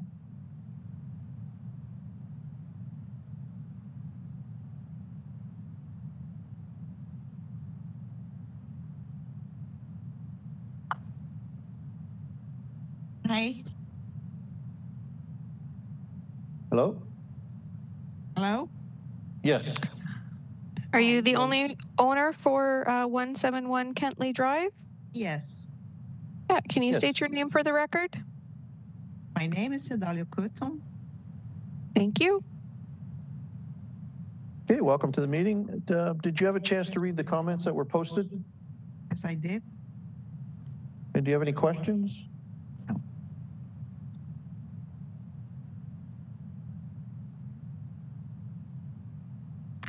I have Margaret with a question. Yes, actually, just a clarification. The application says it's for an in-ground pool, but the drawings seem to show an above-ground pool. It's above ground, yeah. Above ground. I don't know if you have to change that in the... Right. Otherwise, I'd be prepared to move it. It's 10 by 22 above ground. Yeah. Okay, seconder? I'll second that. With the amendment, right? Sorry, yeah, so that was, so Margaret with a motion to approve as amended. And I'm just checking the spot where it needs to be amended. Okay, so variance 1 and the proposal change to in-ground, or sorry, above ground. Oh.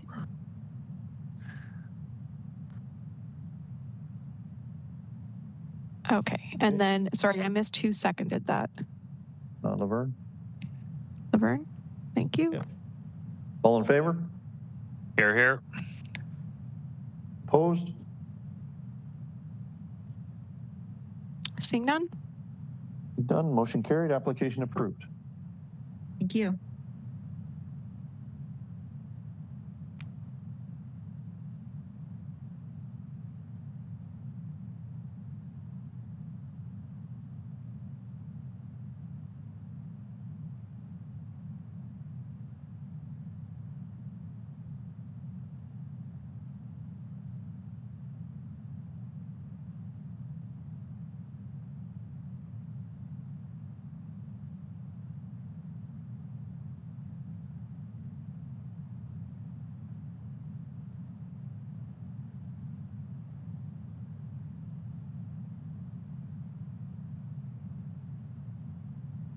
right, and we are all set for the next file. So we are hearing HMA 2268 for 1278 Main Street East in Hamilton. We have the agent registered to speak and no other interested parties. Okay, is the agent available? Yes, I'm here. Yes, did you have a chance to read the comments that were posted? Yes, I did. And do you have any questions? No, I don't. Committee, any questions? Move it. Motion? And Margaret, sorry, that was as amended per building, or sorry, per zoning? Yes. Thank you. Seconder? Okay. Nancy? All in favor? Here. Opposed? Seeing none? Seeing none, motion carried, application approved. Thank you very much.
right, and we're all set for the next file. We are hearing HMA 21454 for 130 Wellington Street South in Hamilton. We have the agent registered to speak and no other interested party.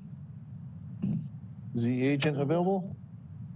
I am. This is Michael Barton, MB1 Development Consulting. I'm the agent. Yes, a little difficult to hear you. Maybe a little closer to the mic or rearrange. Is that any better? Yeah, that's 100% better. Not sure what was going on there, so I apologize for that. Yep. Did you have a chance to read the comments that were posted? I did, and this was also, we had deferred the last time we were here, so I think the comments are pretty much remained the same from the last time around. So I guess I need to ask the question if you would like to table for any further discussions with planning on this one, or do you wish to have it heard and dealt with today? I wish to have it heard. I think I'm clear on where staff is coming from on this, and I don't think there's going to be a resolution where staff, because the issue here, I think, in my understanding, would be that staff doesn't want this to be addressed through the minor variance process, that they are of the opinion this should be dealt with through the zoning bylaw amendment application. So I think there's that a difference of opinion that isn't going to change through any discussions we have. So we do want to continue with it today. Okay, great. Committee, questions? Yes. Yeah, I'm Margaret. I'm not sure whether this is to, I think it is to staff. We just had another application that was for a dwelling that was not permitted under the zoning, but it was considered to be legally non-conforming. Since this used to be, and has always been, or at least in the last while, it's been a multiple dwelling, why is this not considered legally non-conforming? Through the chair to the committee, it would be my understanding because it wasn't legally established. I wish I had a more in-depth answer for you, but I'm assuming it wasn't legally established. And in terms of the other application, it was a legally established use that then the bylaw changed. And I think I'm speaking to the application you're talking about. Yeah. I think I saw Shannon on here as well that may want to add a comment. Yes, through the chair. It was determined at the time of the zoning bylaw amendment for the original application that while it had been converted, it had been done so illegally. So the existing multiple dwelling is an illegal existing use. Okay.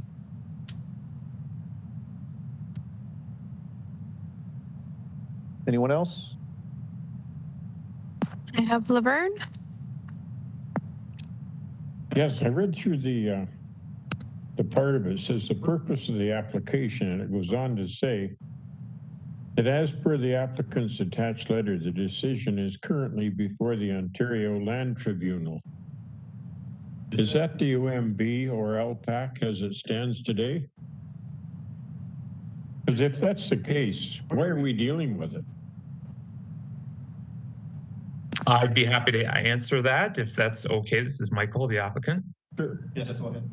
Yes, so the matter that's before the tribunal is for a zoning bylaw amendment application for 6 units in the dwelling.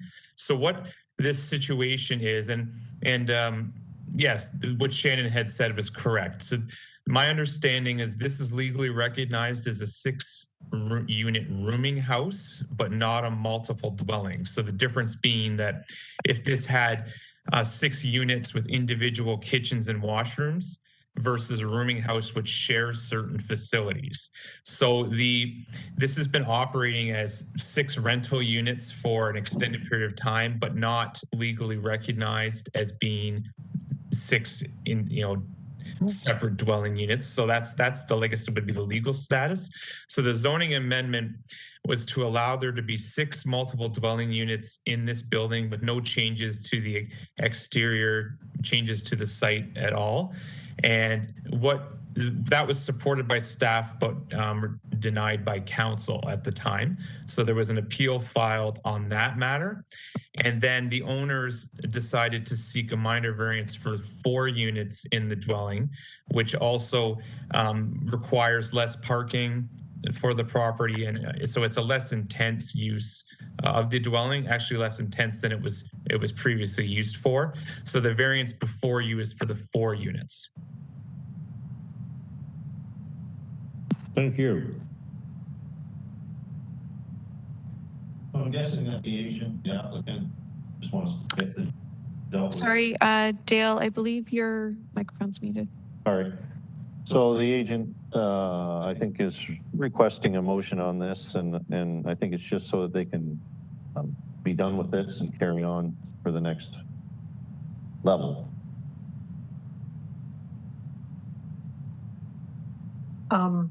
Yeah, another question. Is the, to the agent, is the file still before the land tribunal? And are you going to continue on with that? Yes, so the matter is still before the tribunal. We're in a position of, there's a hearing scheduled, and we're also in discussions with the city about the file, but it is still an active tribunal file, yes. So what would happen, say, if we turn this down? You're still going to continue with it, but if we approve it, are you going to withdraw the file at the tribunal? The intent is that they're both proceeding at the time. So if you approved this today, this would allow the owner to operate with 4 units. The zoning amendment file with the tribunal would be seeking 6 units. So the intent is that will be continuing forward as well.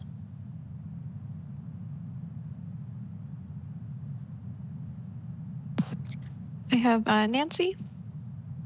I'm going to step forward and make an application for denial. I'll second that. Okay. All in favor of the motion? Opposed? Sorry, I didn't see David vote. You're in favor of the denial? Okay, thank you. So then carried. yeah. Oh. Sorry, I was just going to say yes, and I see none opposed. Okay, motion carried, application denied.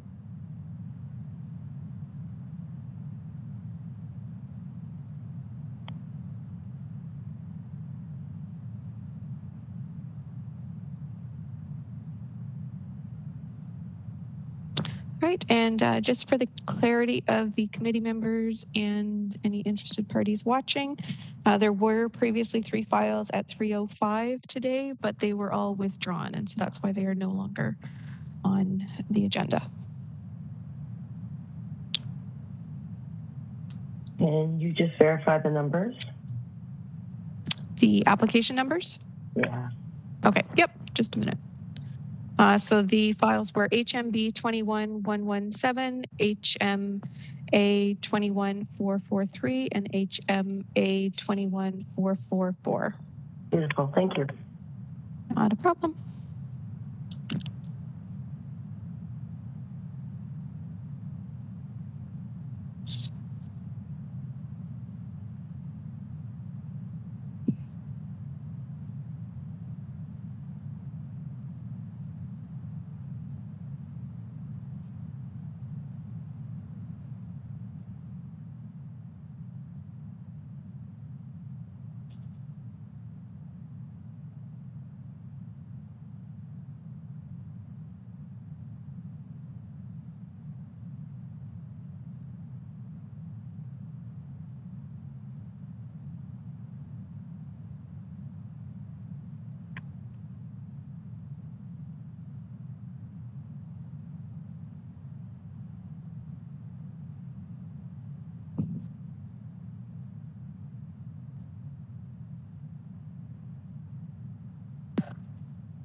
Right, and we're all set for the next file. So we're hearing HMA 2271 for 775 King Street East in Hamilton, We have the agents registered to speak, and nope, just agents, sorry. Okay. No other interested parties. Is the agent available? Hello, Mr. Chair. Yes, I am. This is Mohammed from McWizink. Yes. Did you have a chance to read the comments that were posted? Yes, I did. And do you have any questions? No. Committee have any questions? Move it. I'll second that. It's an existing condition. All in favor? Here, here. Opposed? Seeing none? Motion carried. Application approved. Thank you.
What app are we? Are we on 3 King Street or Graham Street? We just did King Street. We're on Yeah, Graham Street next. Okay.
Right, we are all set for the next file. We are hearing HMA 2220 for 27 Graham Avenue South in Hamilton. We have the owner registered to speak and no other interested parties. Okay, is the owner available? Yes, I am. Yes, did you have a chance to read the comments that were posted? Yes, I did. Thank you. And do you have any questions? No questions for me. Mitty, any questions? Move it. Second? I'll second it. I already did. So for the record, I had Melvin motioning and Nancy seconding. Right. All in Thank you favor? very much. Opposed? Seeing none. Seeing none, motion carried, application approved. Have a good day.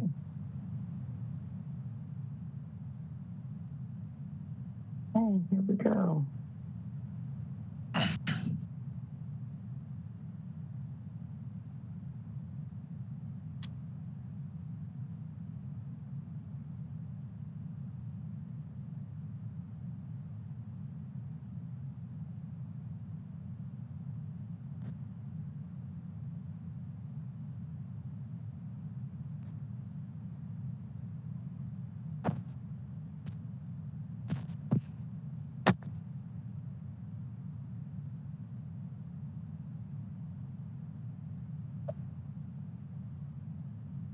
Jamila, are there any other applications on this agenda that are officially tabled, or I see there's a few recommendations and everything, but I'm just wondering if any other ones are scratched off or not really?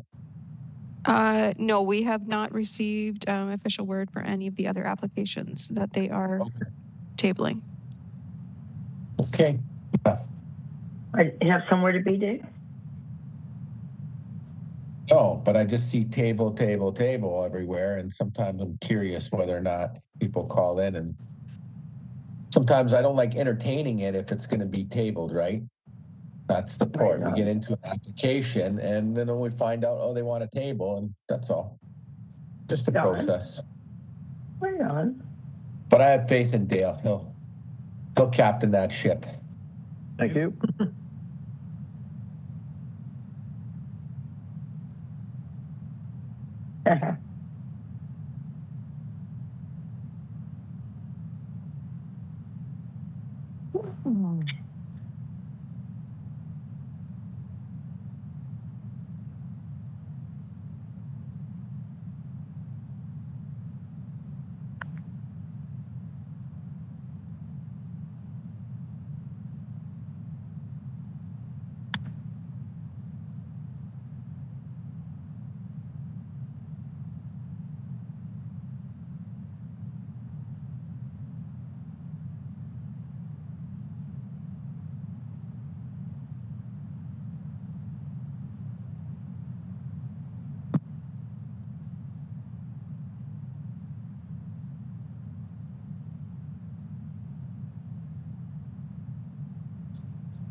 We almost need to have some elevator music.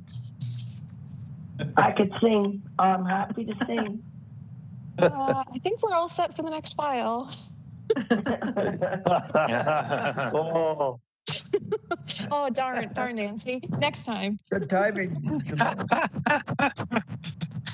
that's good. So we're all set for HMA 2236 for 10 Longwood Road South in Hamilton. We have the agent registered to speak and no other interested parties. Hey, is the agent available? Yes, sir. Yes. Did you have a chance to read the comments that were posted? Yes, I did. And do you have any questions?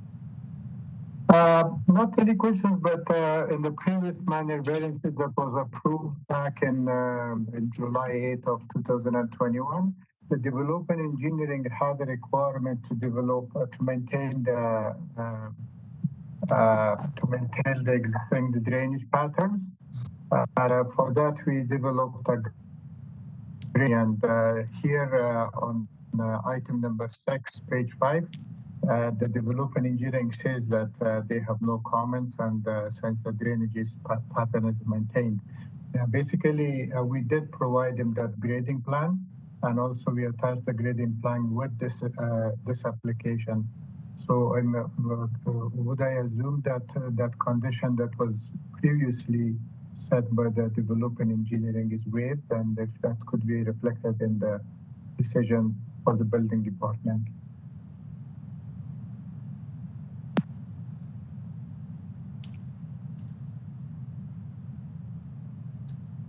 Does the committee have any questions?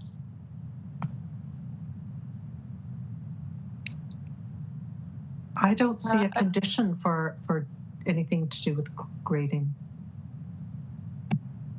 Am I missing something? There was previously an application that was heard by the committee members in 2021. So I believe he may be referring to a condition that was attached to the previous application. But there's the previous decision. Yeah. Yeah, and we met that by developing a grading plan. So this, I just wanted to reiterate that this no comment that development engineering grades is basically they already have that drawing, and this drawing was also part of this application. So that's what I wanted to clarify.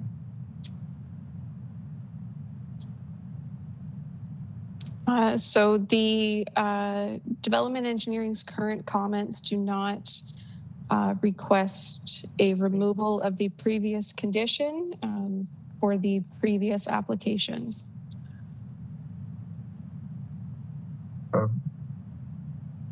But in this application, we did provide a drawing, the document that they required, and we sent it also to them. So I believe that they do waive the previous condition with this comment because they said provided that the existing drainage pattern is maintained. So they saw the drawing that we sent to them and attached it to this application, and they are of the opinion that the existing pattern is maintained.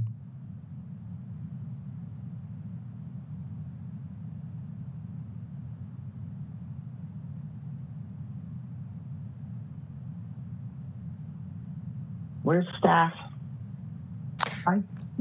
So we don't currently have staff on the line from development engineering. They're not actually requiring a condition though, or they're just saying that they're good with what they've got now. They're fine. For the current application, that's for the correct. current application, yeah. That's what we're dealing with. That's, yeah. So. Yeah. Go ahead, Margaret. I was just going to move for approval. Yeah, on this application, we're dealing with what's in front of us today. That's all we're dealing with. Okay. Okay, we have a mover. Is there a seconder? I have Nancy. All in favor? Here. Opposed? Seeing none? Seeing none, motion carried, application approved. Thank you.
All right, we are all set for the next file. We are hearing HMA 2262 for 430 and 436 Canon Street East in Hamilton. We have the agents registered to speak, representatives for the owners, and several interested parties. Okay, is the agent available? Yes, we are. Yes. Did you have a chance to read the comments that were posted? Yes, we did. And do you have any questions? We don't. I do have a presentation that I would like to make if the committee is able to accept that. Sure, go ahead. That may answer some questions for the citizens that are on the line as well. Yes, that is my hope. Thank you very much, everyone. My name is Terry Johns of T. Johns Consulting. We're representing Hamilton Urban Core on this application. I have with me our intermediate planner, Caitlin Gillis, who's been working on this site plan approval on the day-to-day. I also have Nala Nidewana, the executive director of Hamilton Urban Core, as well as Adam Mekarich from Paradigm Traffic Solutions. Our office submitted fulsome evidence in support of this application. I note that staff are also recommending approval, and there was a late received letter of support from Councillor Nan. Jamila, I think that you were on the same email as I was. It came in just after 2 o'clock. We don't typically do a full presentation, but given the interest of this project in the community, we thought that it would be helpful to show some graphics that go along with the variance application. We do recognize you have a heavy agenda, and I'll try and be as quick as I can. Next slide, please. So the application applies to 2 properties. The one in the west is known as 430 Canon Street East, and it was a former taxi stand. It was demolished by Hamilton Urban Core and remediated. The second property is known as 436 Canon Street East, and it's a vehicle service station that is going to be incorporated into the project. The site's on the south side of Canon Street East, just west of Wentworth Street North. This portion of Canon is a minor arterial within the city's road hierarchy. And in the neighborhood, we have residential, commercial, and community uses. And shown on this drawing, just to the south, there's a city-assumed laneway. In terms of the planning framework, the site is designated neighborhoods in the city's official plan. And permitted within the neighborhood is a community use. And that's with the view to providing complete communities. The site is zoned Neighborhood Commercial C2, which permits a social service establishment. Social service establishment is defined as a building in which a nonprofit service is located to promote and improve independence, economic self-sufficiency, social and health development. It provides clerical, administrative, consulting, counseling, office, and recreational functions, but it doesn't provide overnight accommodation. Based on this information, the use and the form are permitted on the subject lands. Next slide, please. Here you have in front of you the proposed development, and this is the site plan that we have in with the city. There is a 2-story building proposed that's about 15,600 square feet, 34 surface parking spaces. They're accessed from Canon Street with an in and an out to Ashley Street. And those are the actual existing access points at this time. We are subject to a 1.5 meter road widening along the entire portion of Canon, and you'll hear me speak to that again later. And we are proposing street trees and furnishings within the the right-of-way rather. So we'll be entering into an encroachment agreement. Next slide, please. This is the proposed building. And as I said, I have Nala here, and I'm asking her just to provide a quick overview of what Hamilton Urban Core does. Nala? Thank you, Terry. So Hamilton Urban Core Community Health Center was a result of extensive community collaboration and energy from community members, service providers, prospective clients, and healthcare practitioners with really a common vision for health services in inner city and in responding to those needs within our downtown Hamilton through providing healthcare services, health promotion, education, counseling, advocacy, and outreach services for the downtown population. It's located in the heart of Hamilton in the urban center, and the services are an example of community development and urban renewal and quality services in the region that's struggling with complex issues of poverty, poor housing, unemployment, and changes in community demographics. Hamilton Urban Core has become a familiar and accessible place for individuals, families, and communities to seek services and support. And in fact, many of the organizations' services has become a beacon of hope and health and is affectionately known as the Core. So over the 26-year history, the Core has been working diligently with individuals, groups, other agencies in helping shape a better, healthier city for the community that we serve. The Core's commitment to its clients is clear, and it's demonstrated through its delivery of free services to over 7,500 registered clients. Our approach is to meet people where they're at. We provide services to clients who face significant barriers to accessing health services. Our priority populations include people who are homeless or at risk of being homeless, immigrants and refugees, individuals and families with low income, people living with mental health issues or mental health illness, isolated seniors, street-involved youth, and persons who use drugs. The care offered at the Core is very comprehensive, it's accessible, it's interdisciplinary, it's integrated, and it's framed and grounded by equity and the social determinants of health. Our interdisciplinary teams include primary care team, community health team, Black health team, consumption and treatment services, as well as the administrative team. In terms of what will the 430 Canon Street East building do for the community, well, we're really looking at establishing a vibrant hub of services, creating a space that's welcoming and promotes a sense of belonging for all community members that access the services. And also in this hub, we're looking at really encouraging a culture of collaboration across agencies within the city of Hamilton. And at the end of the day, facilitating holistic health and well-being through dedicated and qualified health professionals within Hamilton from our organization and our trusted partners. Back to you, Terry. Thank you, Nala.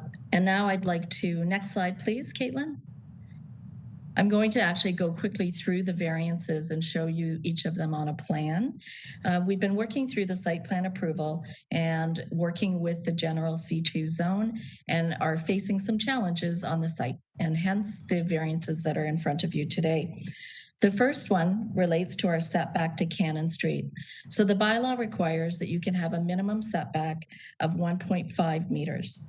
Because of the road widening, which is 1.5 meters, we're proposing that our building is going to sit on the property line.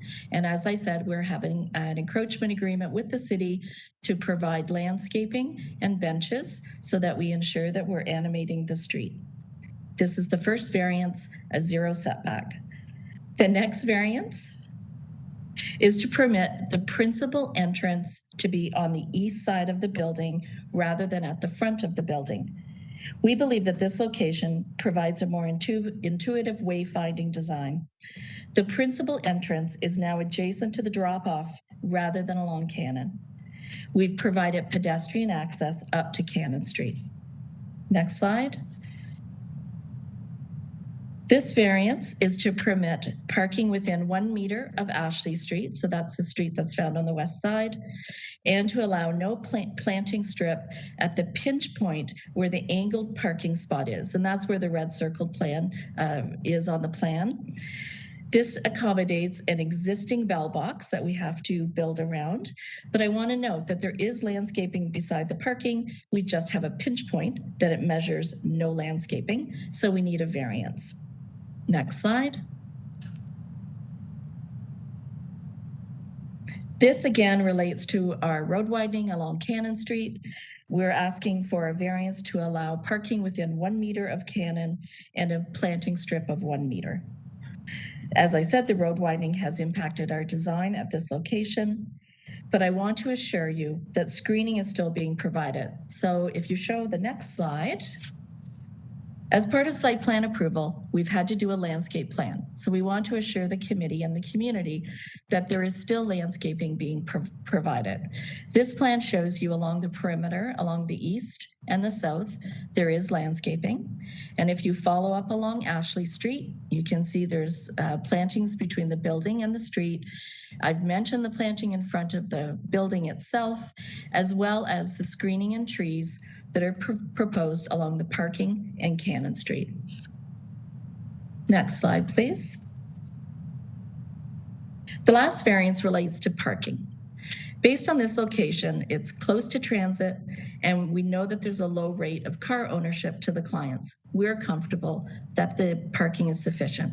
However, to assure that we are very comfortable with that and that the parking variance is appropriate, the client hired Paradigm to prepare a study. And I have Adam here who's going to give us just a quick overview of what the findings were. Adam? Thanks, Terry. We completed a parking demand study using information provided by the applicant regarding staffing levels and the mode choice of community residents attending various programs. Based on this information, it was calculated that the parking demand would peak at 30 spaces during the day, taper off further, and reflect the demand of 23 spaces during the evening hours. The proposed supply of 34 spaces can accommodate daytime and evening peak parking demands. I'll throw it back over to Terry. Next slide, please. Thank you, Adam, for hitting the high points quickly. We appreciate that. Finally, I'd just like to wrap up by saying that it's our opinion that in keeping with the Planning Act, these variances fulfill the 4 tests. In particular, it's within the intent of the official plan. As I mentioned, social service establishments are permitted within the neighborhood designation. The variances are in keeping with the zoning bylaw. The variants themselves, 1 to 4, are technical in nature and are in fact the result of the characteristics of the site trying to meet the C2 zone. And as we noted, the parking supply is supported by a report by Paradigm.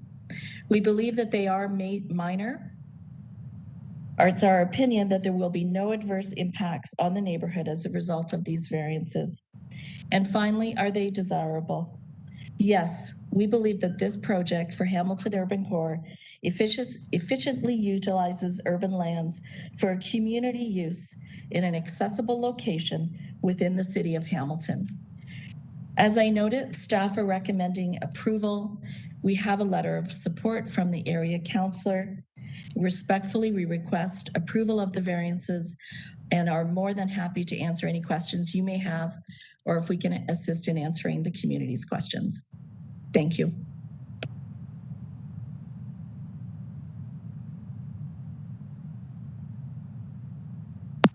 Okay, thank you.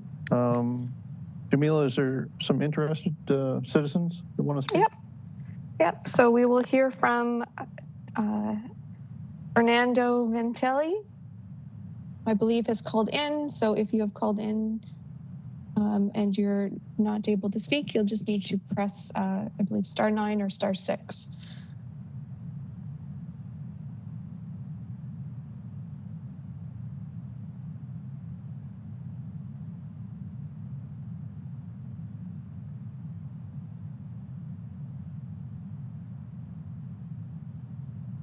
Nobody there?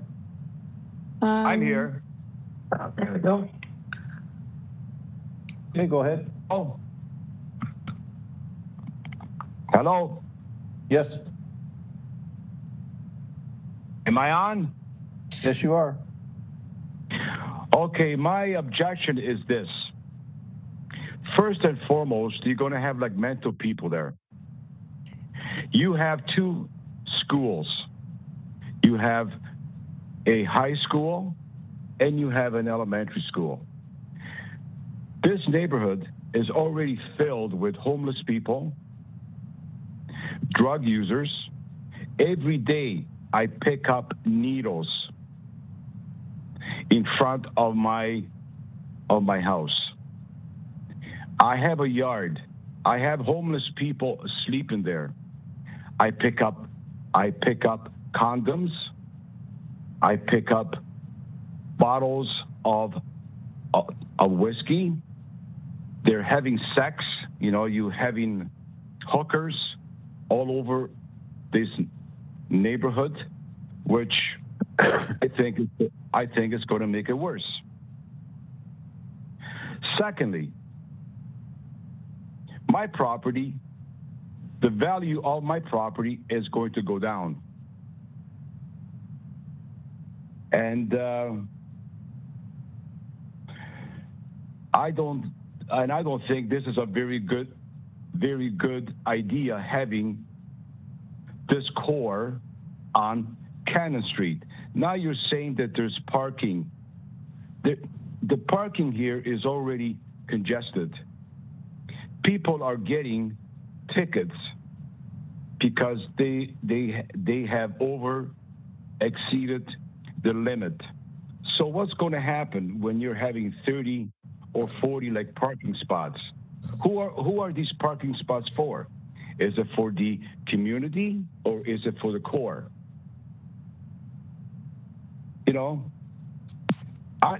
I don't want to see homeless people in front of my property. And what's going to happen with the kids when they go up and down the street? You have these mental people. Are the kids going to be bothered? To me, I think it's a very bad idea having this core where you are proposing. If I was someone at the city hall, I would be putting up an apartment instead of having a core. Why have it on Canon Street? Why don't you have it on the West End? Why don't you have it in an industrial area? Why Canon? As I said, I think that I was allowed like 5 minutes. I hope that my 5 minutes hasn't exceeded, but I object to this proposal. Okay, and we will hear from Alice Plubius first, or next, sorry. And if I may just interject once here, please do not use the word mental. Please be polite and challenged or whatever, but don't use that word, please. Excuse me. No, you said it. Okay, thank you.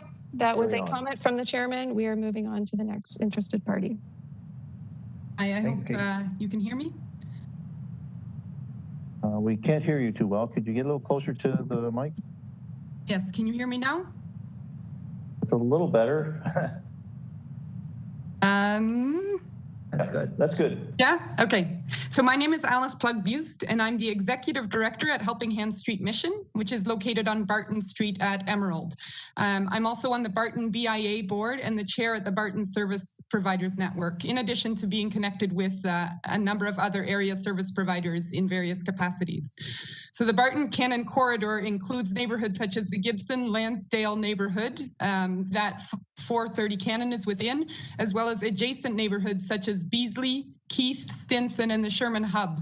These neighborhoods, in varying ways, are part of the Hamilton wards that face some of the greatest poverty issues in Hamilton, and along with these issues, the greatest barriers to healthcare.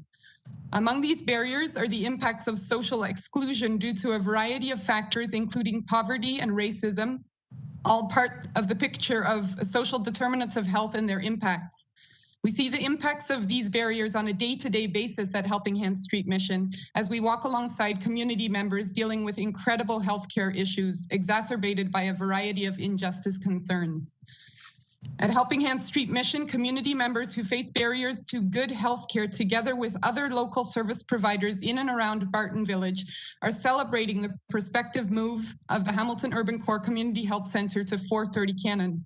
Our community needs a place within easy walking access and simple transit distance in order to be able to access wound care, diabetes education, nutrition programs, harm reduction, newcomers transition support, children's health and wellness support, and more.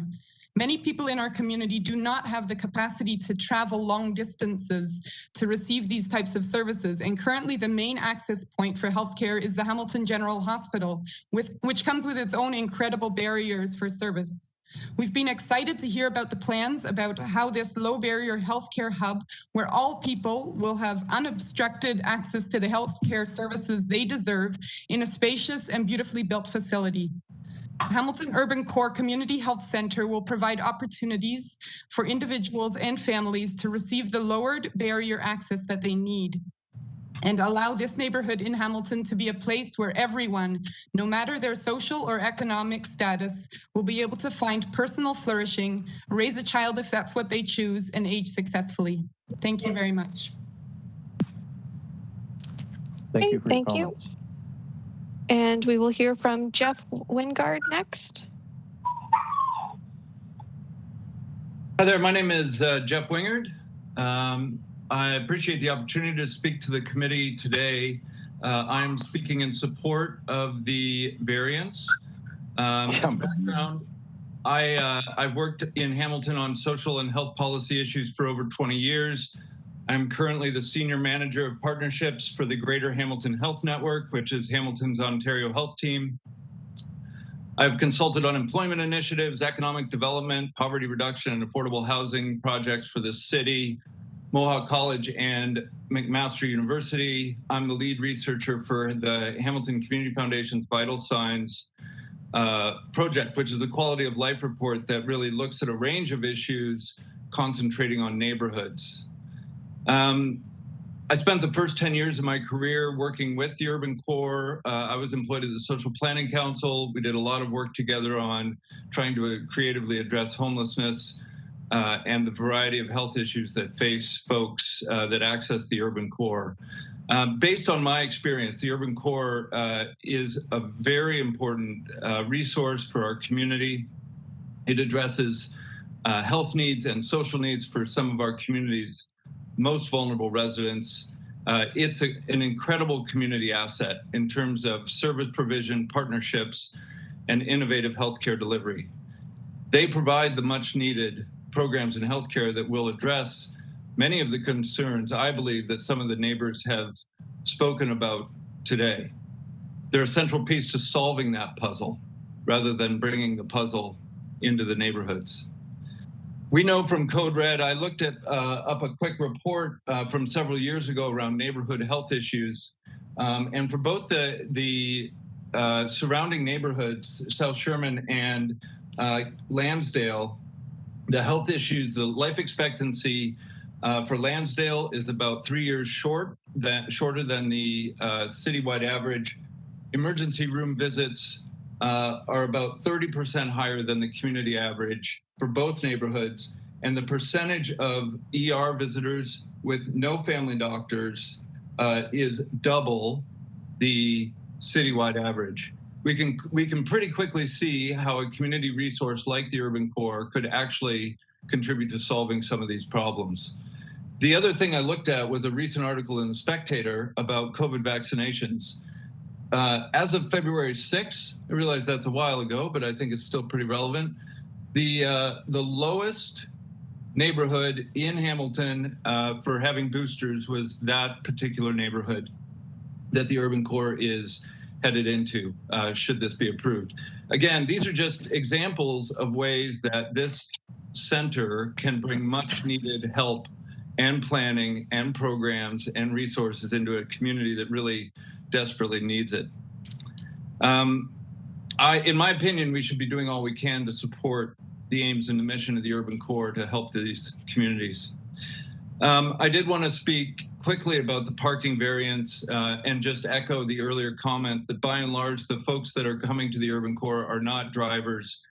They are using transit, they are walking, or they are biking. I remember a variance process I was part of years ago to build a supportive housing unit right beside, set of units right beside the police station. And the housing was for Indigenous homeless seniors, none of whom had cars, none of whom had driven for a number of years.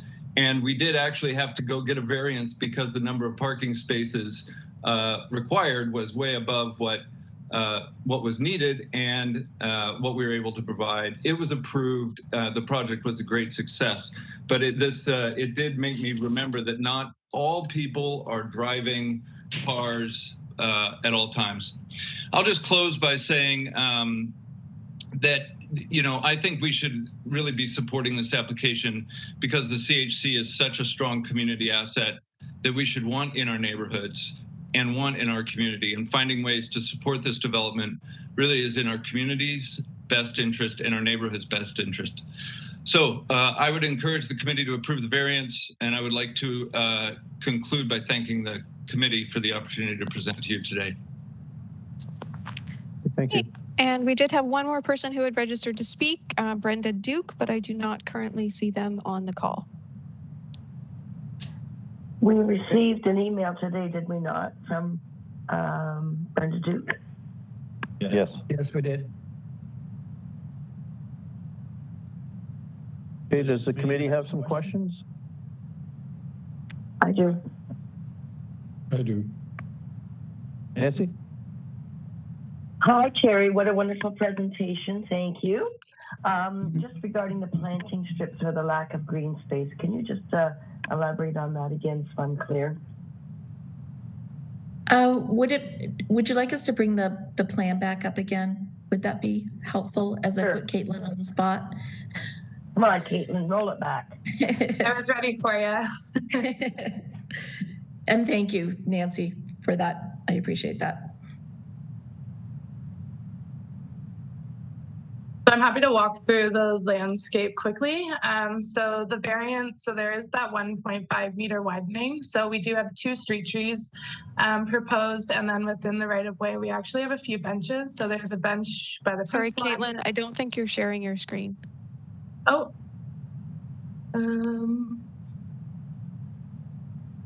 Thanks, Jamila. It's got to be one. There we go. There we go. Okay, so we have our plantings. So the road widenings up here in the front, where we do have 2 municipal, that will be municipal owned street trees up here. And then this row of shrubbery underneath is actually on HUC property, as well as this landscape strip here, which will provide buffering between here and here is a variety store.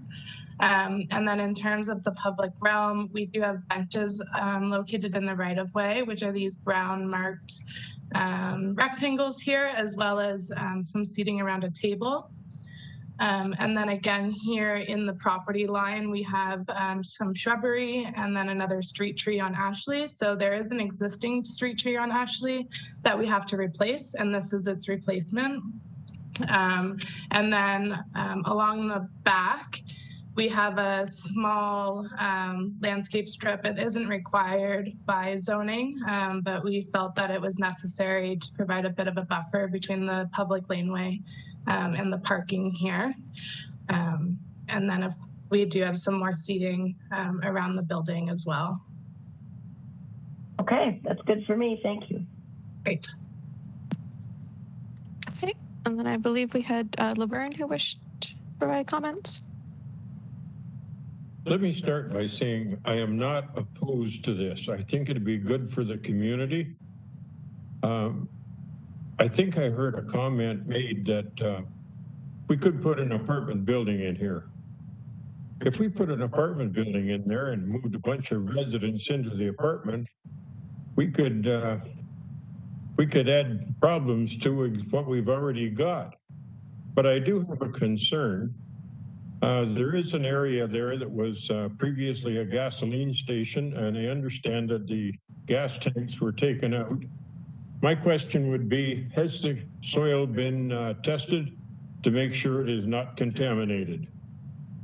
I can chime in, and I recognize there was a letter submitted saying that we checked no to the gas stations on that same application. There's two questions underneath. Are there fuel tanks stored on the property? That was checked yes. And other underground storage, that was also checked yes, and that was based on an environmental site assessment that was completed.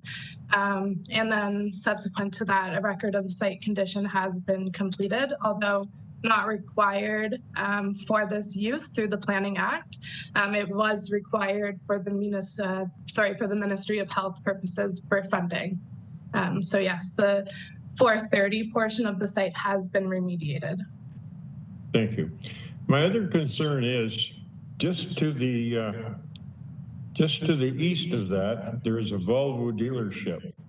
And if we put the building and parking right close to Barton Street, next to the bicycle lanes, are we creating a blind spot for people pulling out of the Volvo dealership when we've got traffic traveling both ways with bicycles?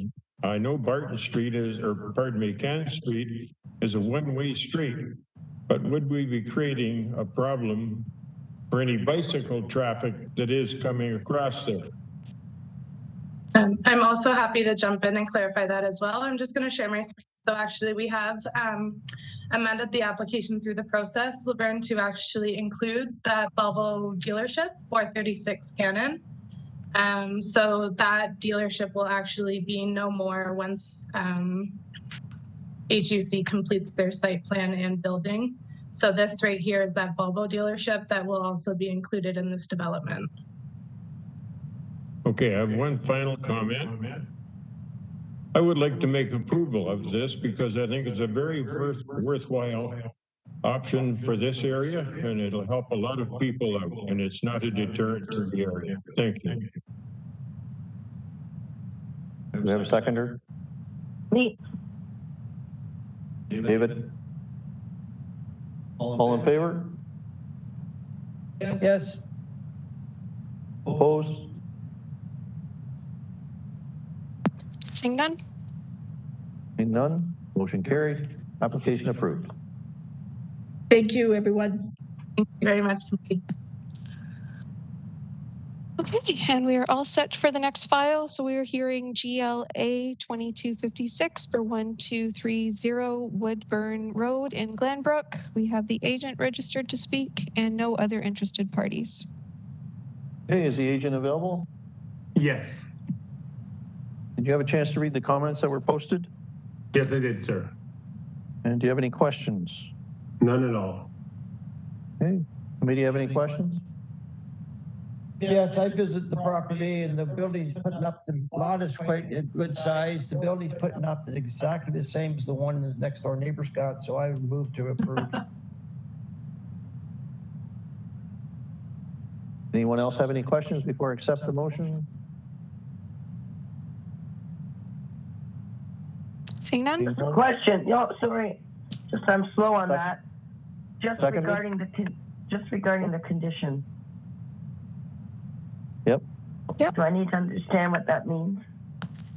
So they had submitted a site plan, and the condition is that the variances are approved subject to that site plan, generally speaking. Okay, so with the condition then, right? Mm-hmm. Whoever made the seconded? motion, yeah? Okay. Okay. Yep. All in favor? Here, here. Opposed? Thank you. Seeing none? Seeing none, motion carried, application approved.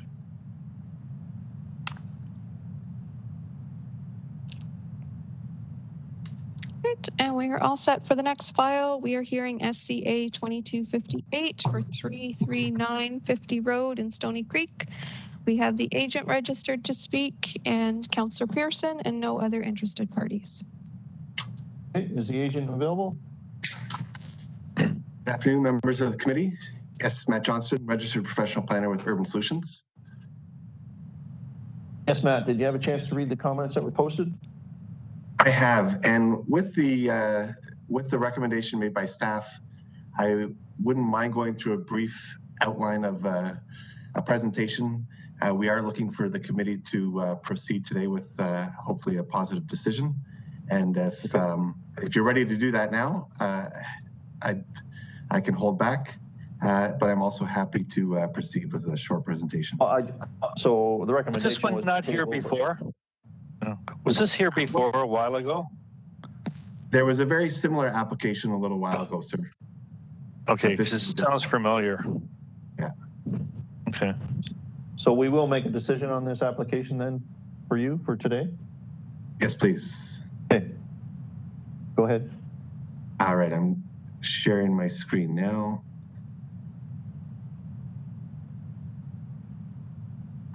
So yes, good afternoon. I'm here on behalf of another company better known as DiCenzo Homes, who are building out the subdivision, joined virtually by Mr. DiCenzo and Mr. Buste. And I have a aerial of the subject lands on the screen here, and I want to just touch on this briefly because the subject lands shown in the sketch are incorrect. Although the subject lands as they're described, it was very clear staff understood the correct subject lands. It just didn't translate in the sketch on the staff report.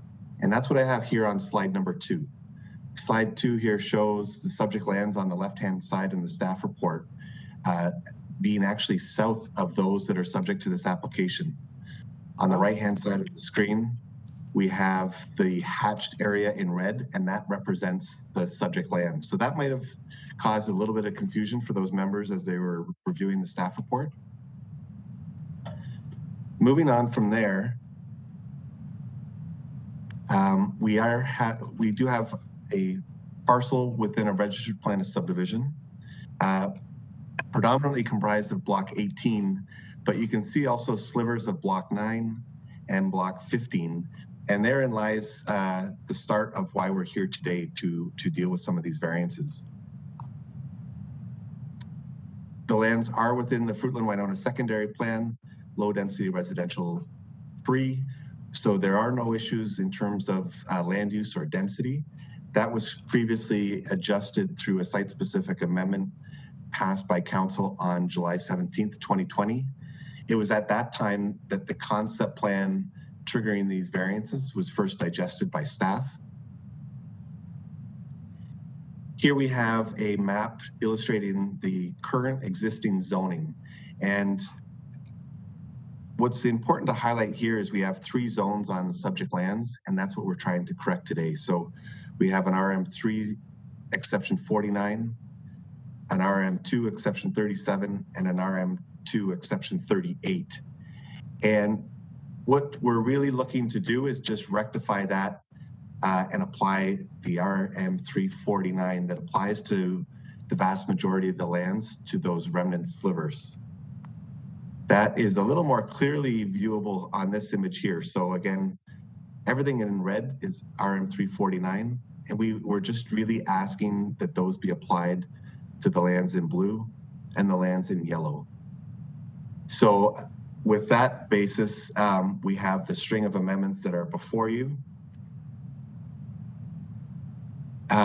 This one here illustrates the concept plan in relation to the number of identified variances.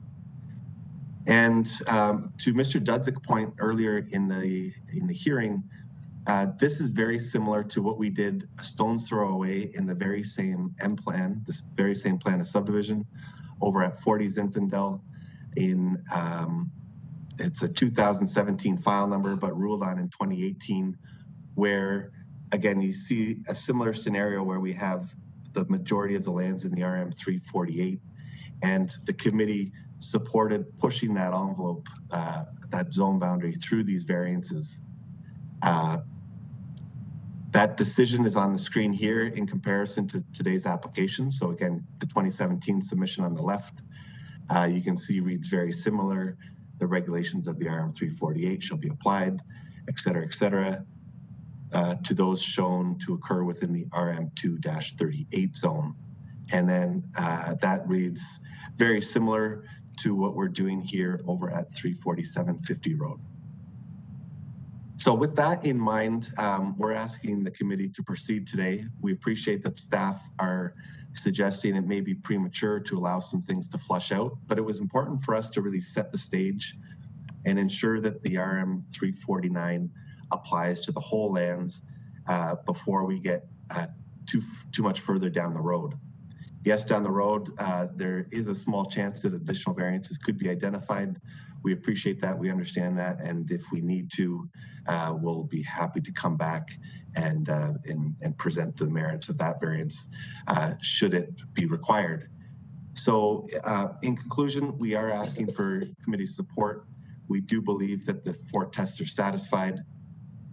And again, we're simply, yes, we have a long list of variances, but in short, we're really just modifying things by pushing the RM3 into those areas, blue and yellow on your screen here, with a few adjustments. So with that said, I'd be happy to answer any questions and again, ask for the committee's support.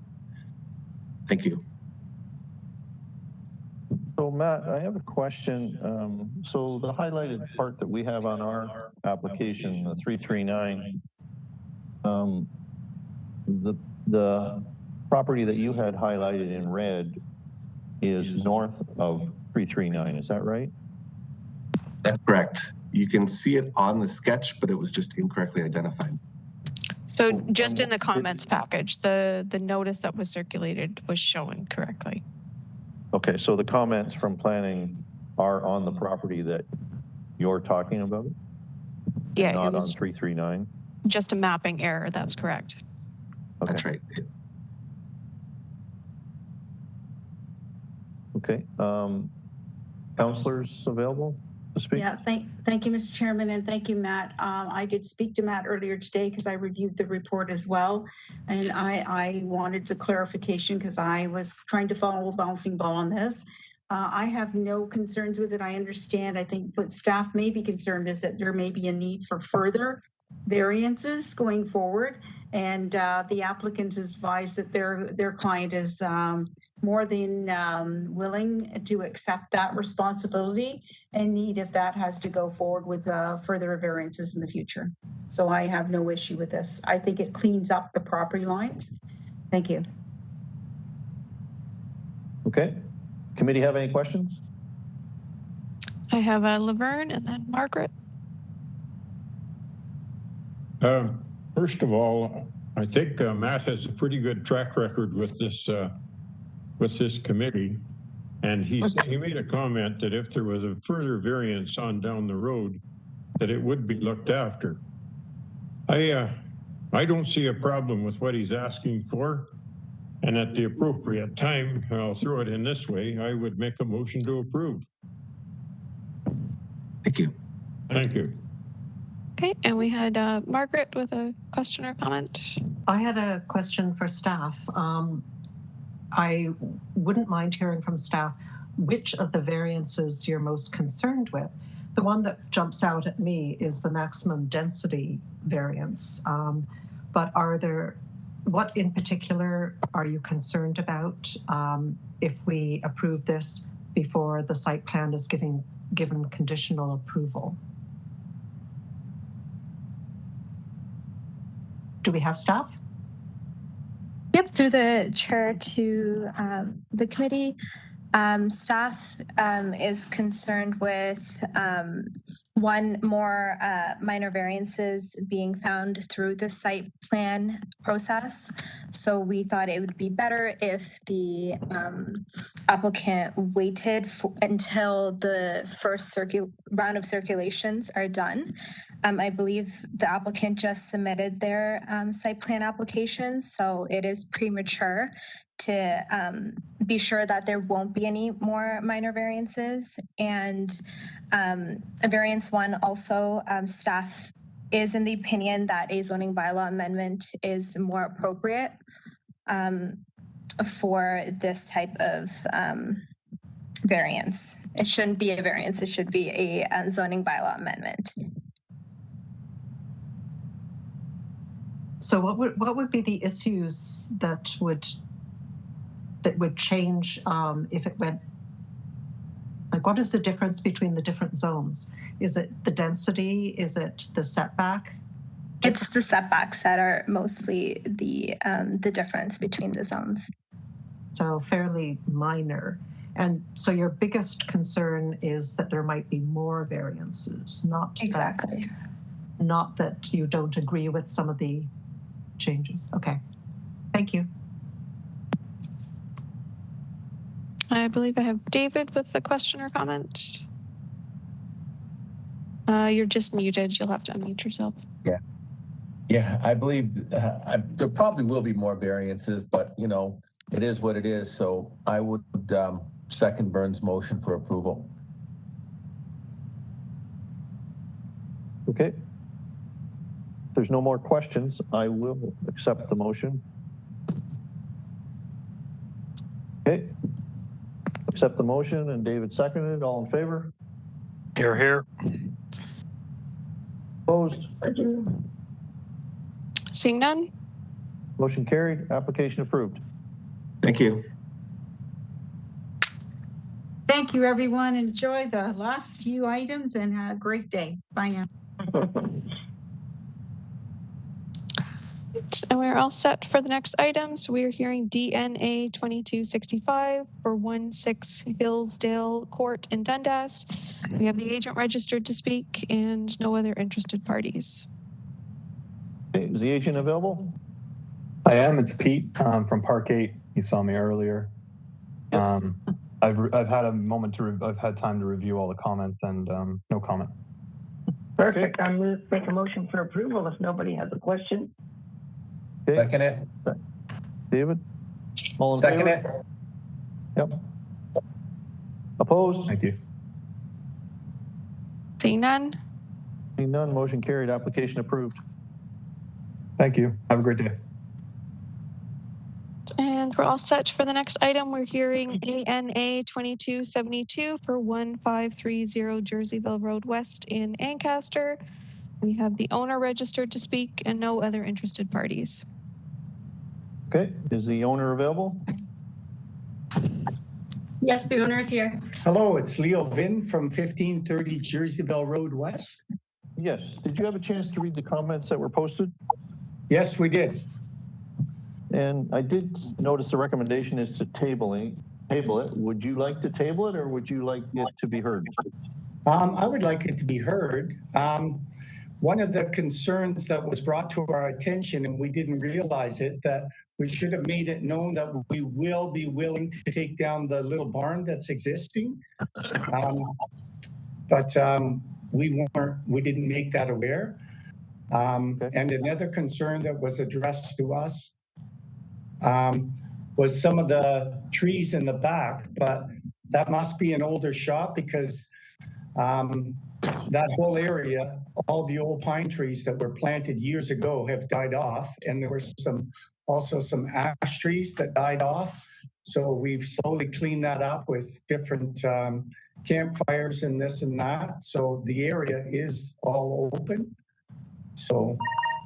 Okay, so by taking down one of the accessory structures, then that would reduce the square meters used for accessory structures on the site.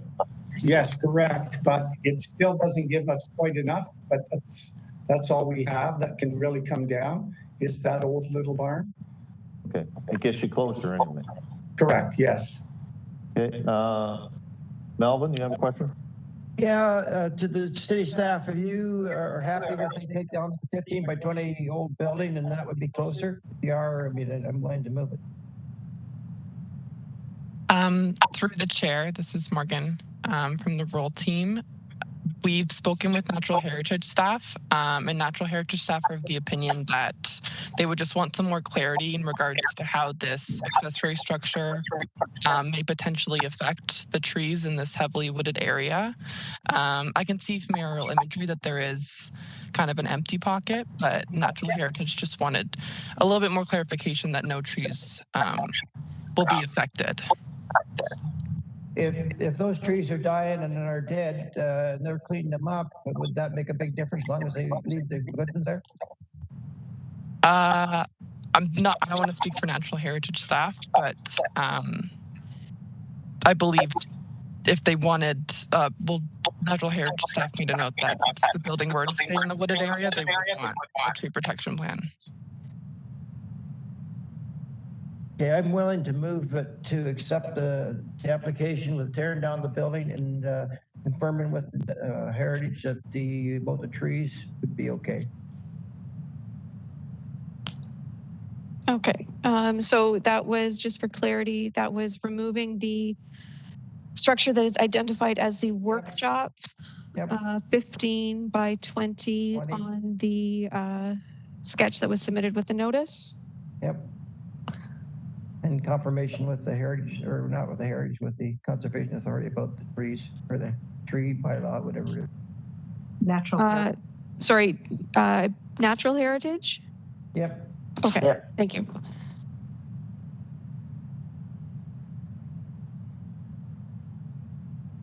Did we get a seconder? Nope. Is that okay with the applicant? I'm just gonna clarify what the conditions are. So just a minute.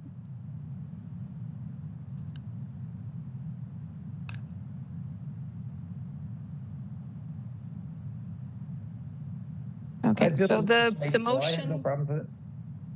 Okay, so the motion by Melvin was to approve, subject to the condition to remove the workshop identified on the notice as being 15 by 20, and that the location is provided to the satisfaction of natural heritage. And then I believe the applicant is just muted, so if they can unmute themselves and respond to the chairman's question. Yes, Mr. Vin, are you okay with those conditions? Yes, excellent. Okay, so we have a mover. Is I'll there a second second? that motion. Laverne? All in favor? Here. Opposed? Seeing none? Motion carried, application approved. Thank you very much.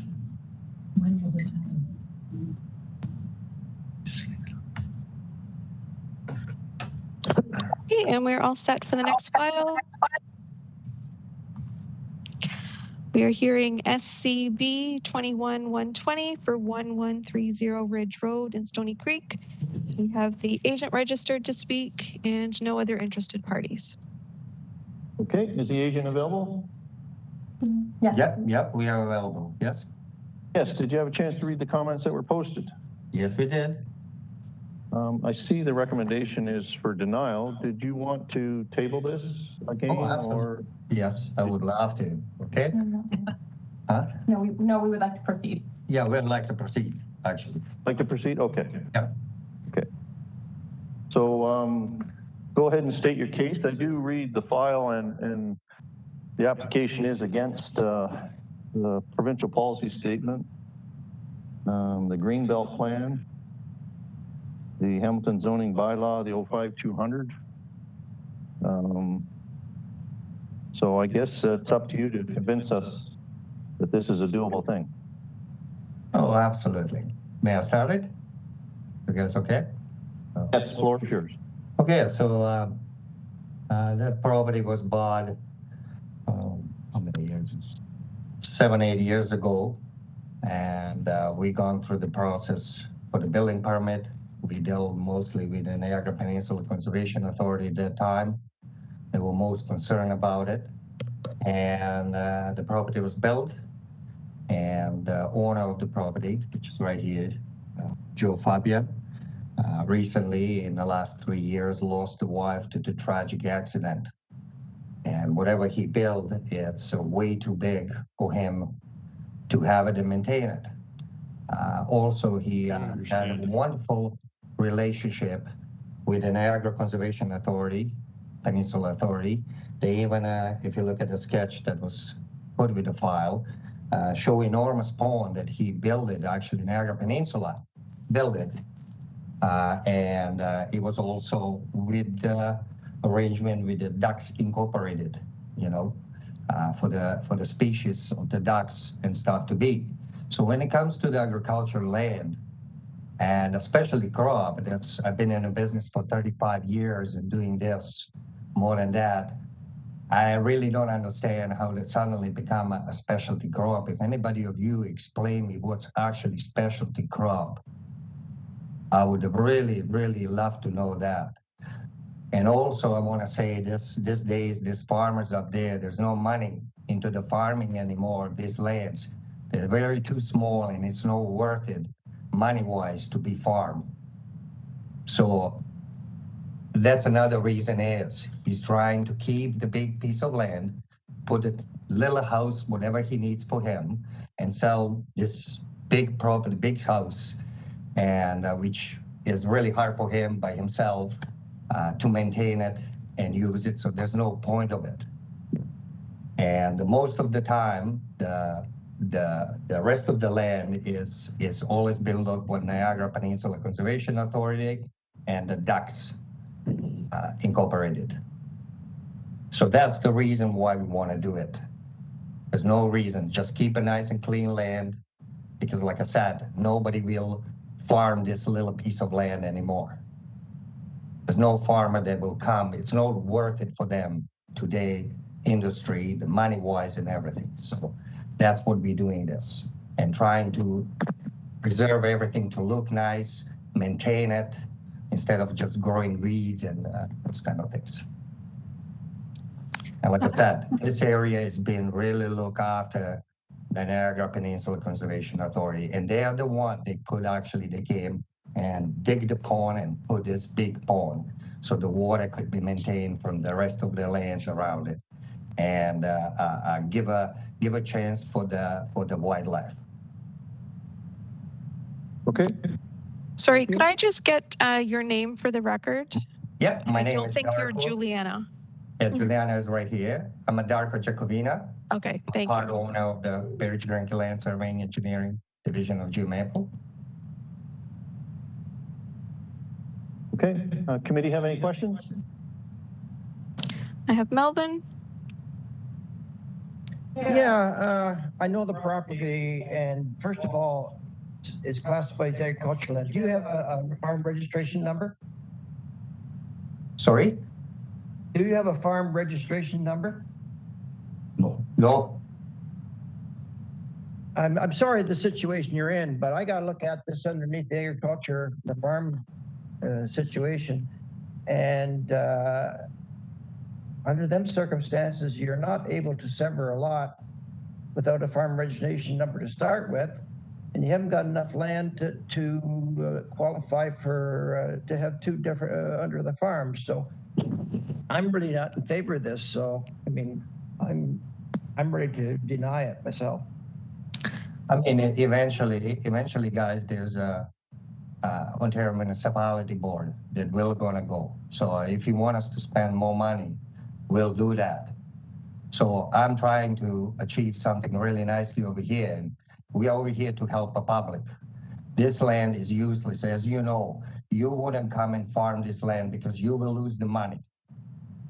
I've been in agriculture, and we're sitting around with agriculture people here, so I know exactly. Yeah, if anybody is in this business, I would love to talk with that. I would love to talk. Yes. Okay. Okay, So, order. thank you. And I believe David had his hand up. No, you're fine. Okay. Then I had Margaret. Yes, I actually agree with the applicant that it's probably just as wise to make a decision today, because the application does not conform to any of the policies or plans, the official plan of Hamilton, the rural official plan, or the zoning bylaw. So we cannot approve this severance application. So I agree with Mel that yes, this application should be denied. Okay, so we're not going to waste too much of your time. We're going to go to the Ontario Municipality Board, and we'll deal with that. So it is the time for the committee members to speak. You have had your opportunity, and if they wish to hear from you again, they will. I believe we had Laverne who wished to speak. Yes, I've been on this committee for 19 years, and we've seen some situations similar to this in my time on this committee. And sometimes it's very convenient for people to buy an 8 or a 10 or a 25 acre plot of land. And then after they've got it, they decide they want to sever off a small piece of it and get rid of the rest of it for whatever reason. And one of the reasons that's been used in the past, or the words that have been used, was estate planning. And we are not estate planners. We make decisions on minor variances. And with all of the regulations that are in front of us and the bylaws that are in front of us, we cannot approve this.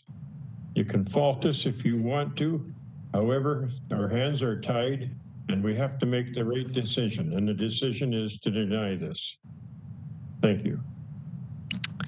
And had David, who wished to speak now? Yeah, well, I'm just going to make a motion for denial, please. I already made that. Yeah. Oh, you did? I didn't quite grasp that. Second it then. I didn't see any other committee members with their hands raised wishing to speak. Okay, so I'll take the motion from Mal. Can I say something before it's the last one? No, it's the chairman is speaking at the moment. We're calling the vote. The motion's made. I have a seconder, David. All in favor of denial? Opposed? Seeing none? Seeing none, motion carried, application denied. You do have the right to appeal our decision. Oh, I'm going to appeal to Ontario Municipality Board. That's what I'm going to do. Because I think if you're wildlife looking is for more the important information than- on the website, it'll be the Ontario Land Tribunal. I was speaking now, so can I finish? I think No, the the wildlife is discussion is more over. important than the crop. Than nobody actually doing anything with this land. If you're going to appeal, then contact Jamila and she'll get you the information. Yes, we know her very well. Yep, thank you. Yep, thank you very much. Okay, bye-bye. Moving along then. And that is the last item on our agenda. I did just have a request for the committee members. So staff have reviewed the timing for the when we can have in-person meetings. And if the committee is amenable, we would like to request that the committee members make a motion and approve a May 26th hearing for the first in-person hearings. Oh. I'm in. I move it. Okay, so that was moved and by Nancy, seconded by David. That's the last meeting in May. Okay. That's correct. Yeah, so we're just finalizing what it's going to look like. There will be likely new notices, etc., that are coming out, but I think we can have it all lined up for May 26th. In the same room? Okay, Bob? It is the proposal. Is there any plans to make it available to the public to be able to make presentations by way of the camera, video? Not for Committee of Adjustment currently. So there was a plan for other committees of council for the hybrid model. They are, however, administered or facilitated through the clerk's department and through the legislative coordinators. Committee of Adjustment is fully supported through the planning division.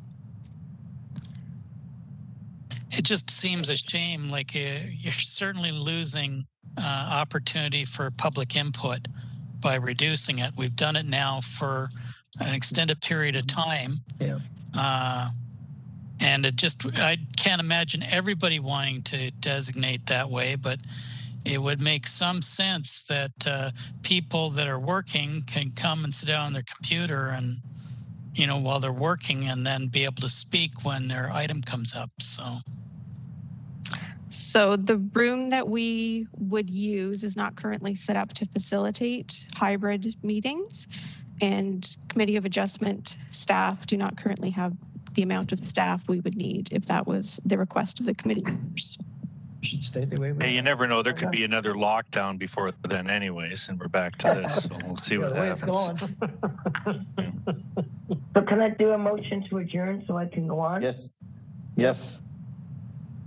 Okay, so we're adjourning the public hearing. And so just to clarify, that motion was approved to have in-person meetings on. Yes. Yeah. Okay. Perfect. Thank you. All right, we will adjourn the. Okay, unless there's something urgent, I've got 4:30 clients waiting outside, so I got to go. Oh, hi, Mark. Okay, see you guys.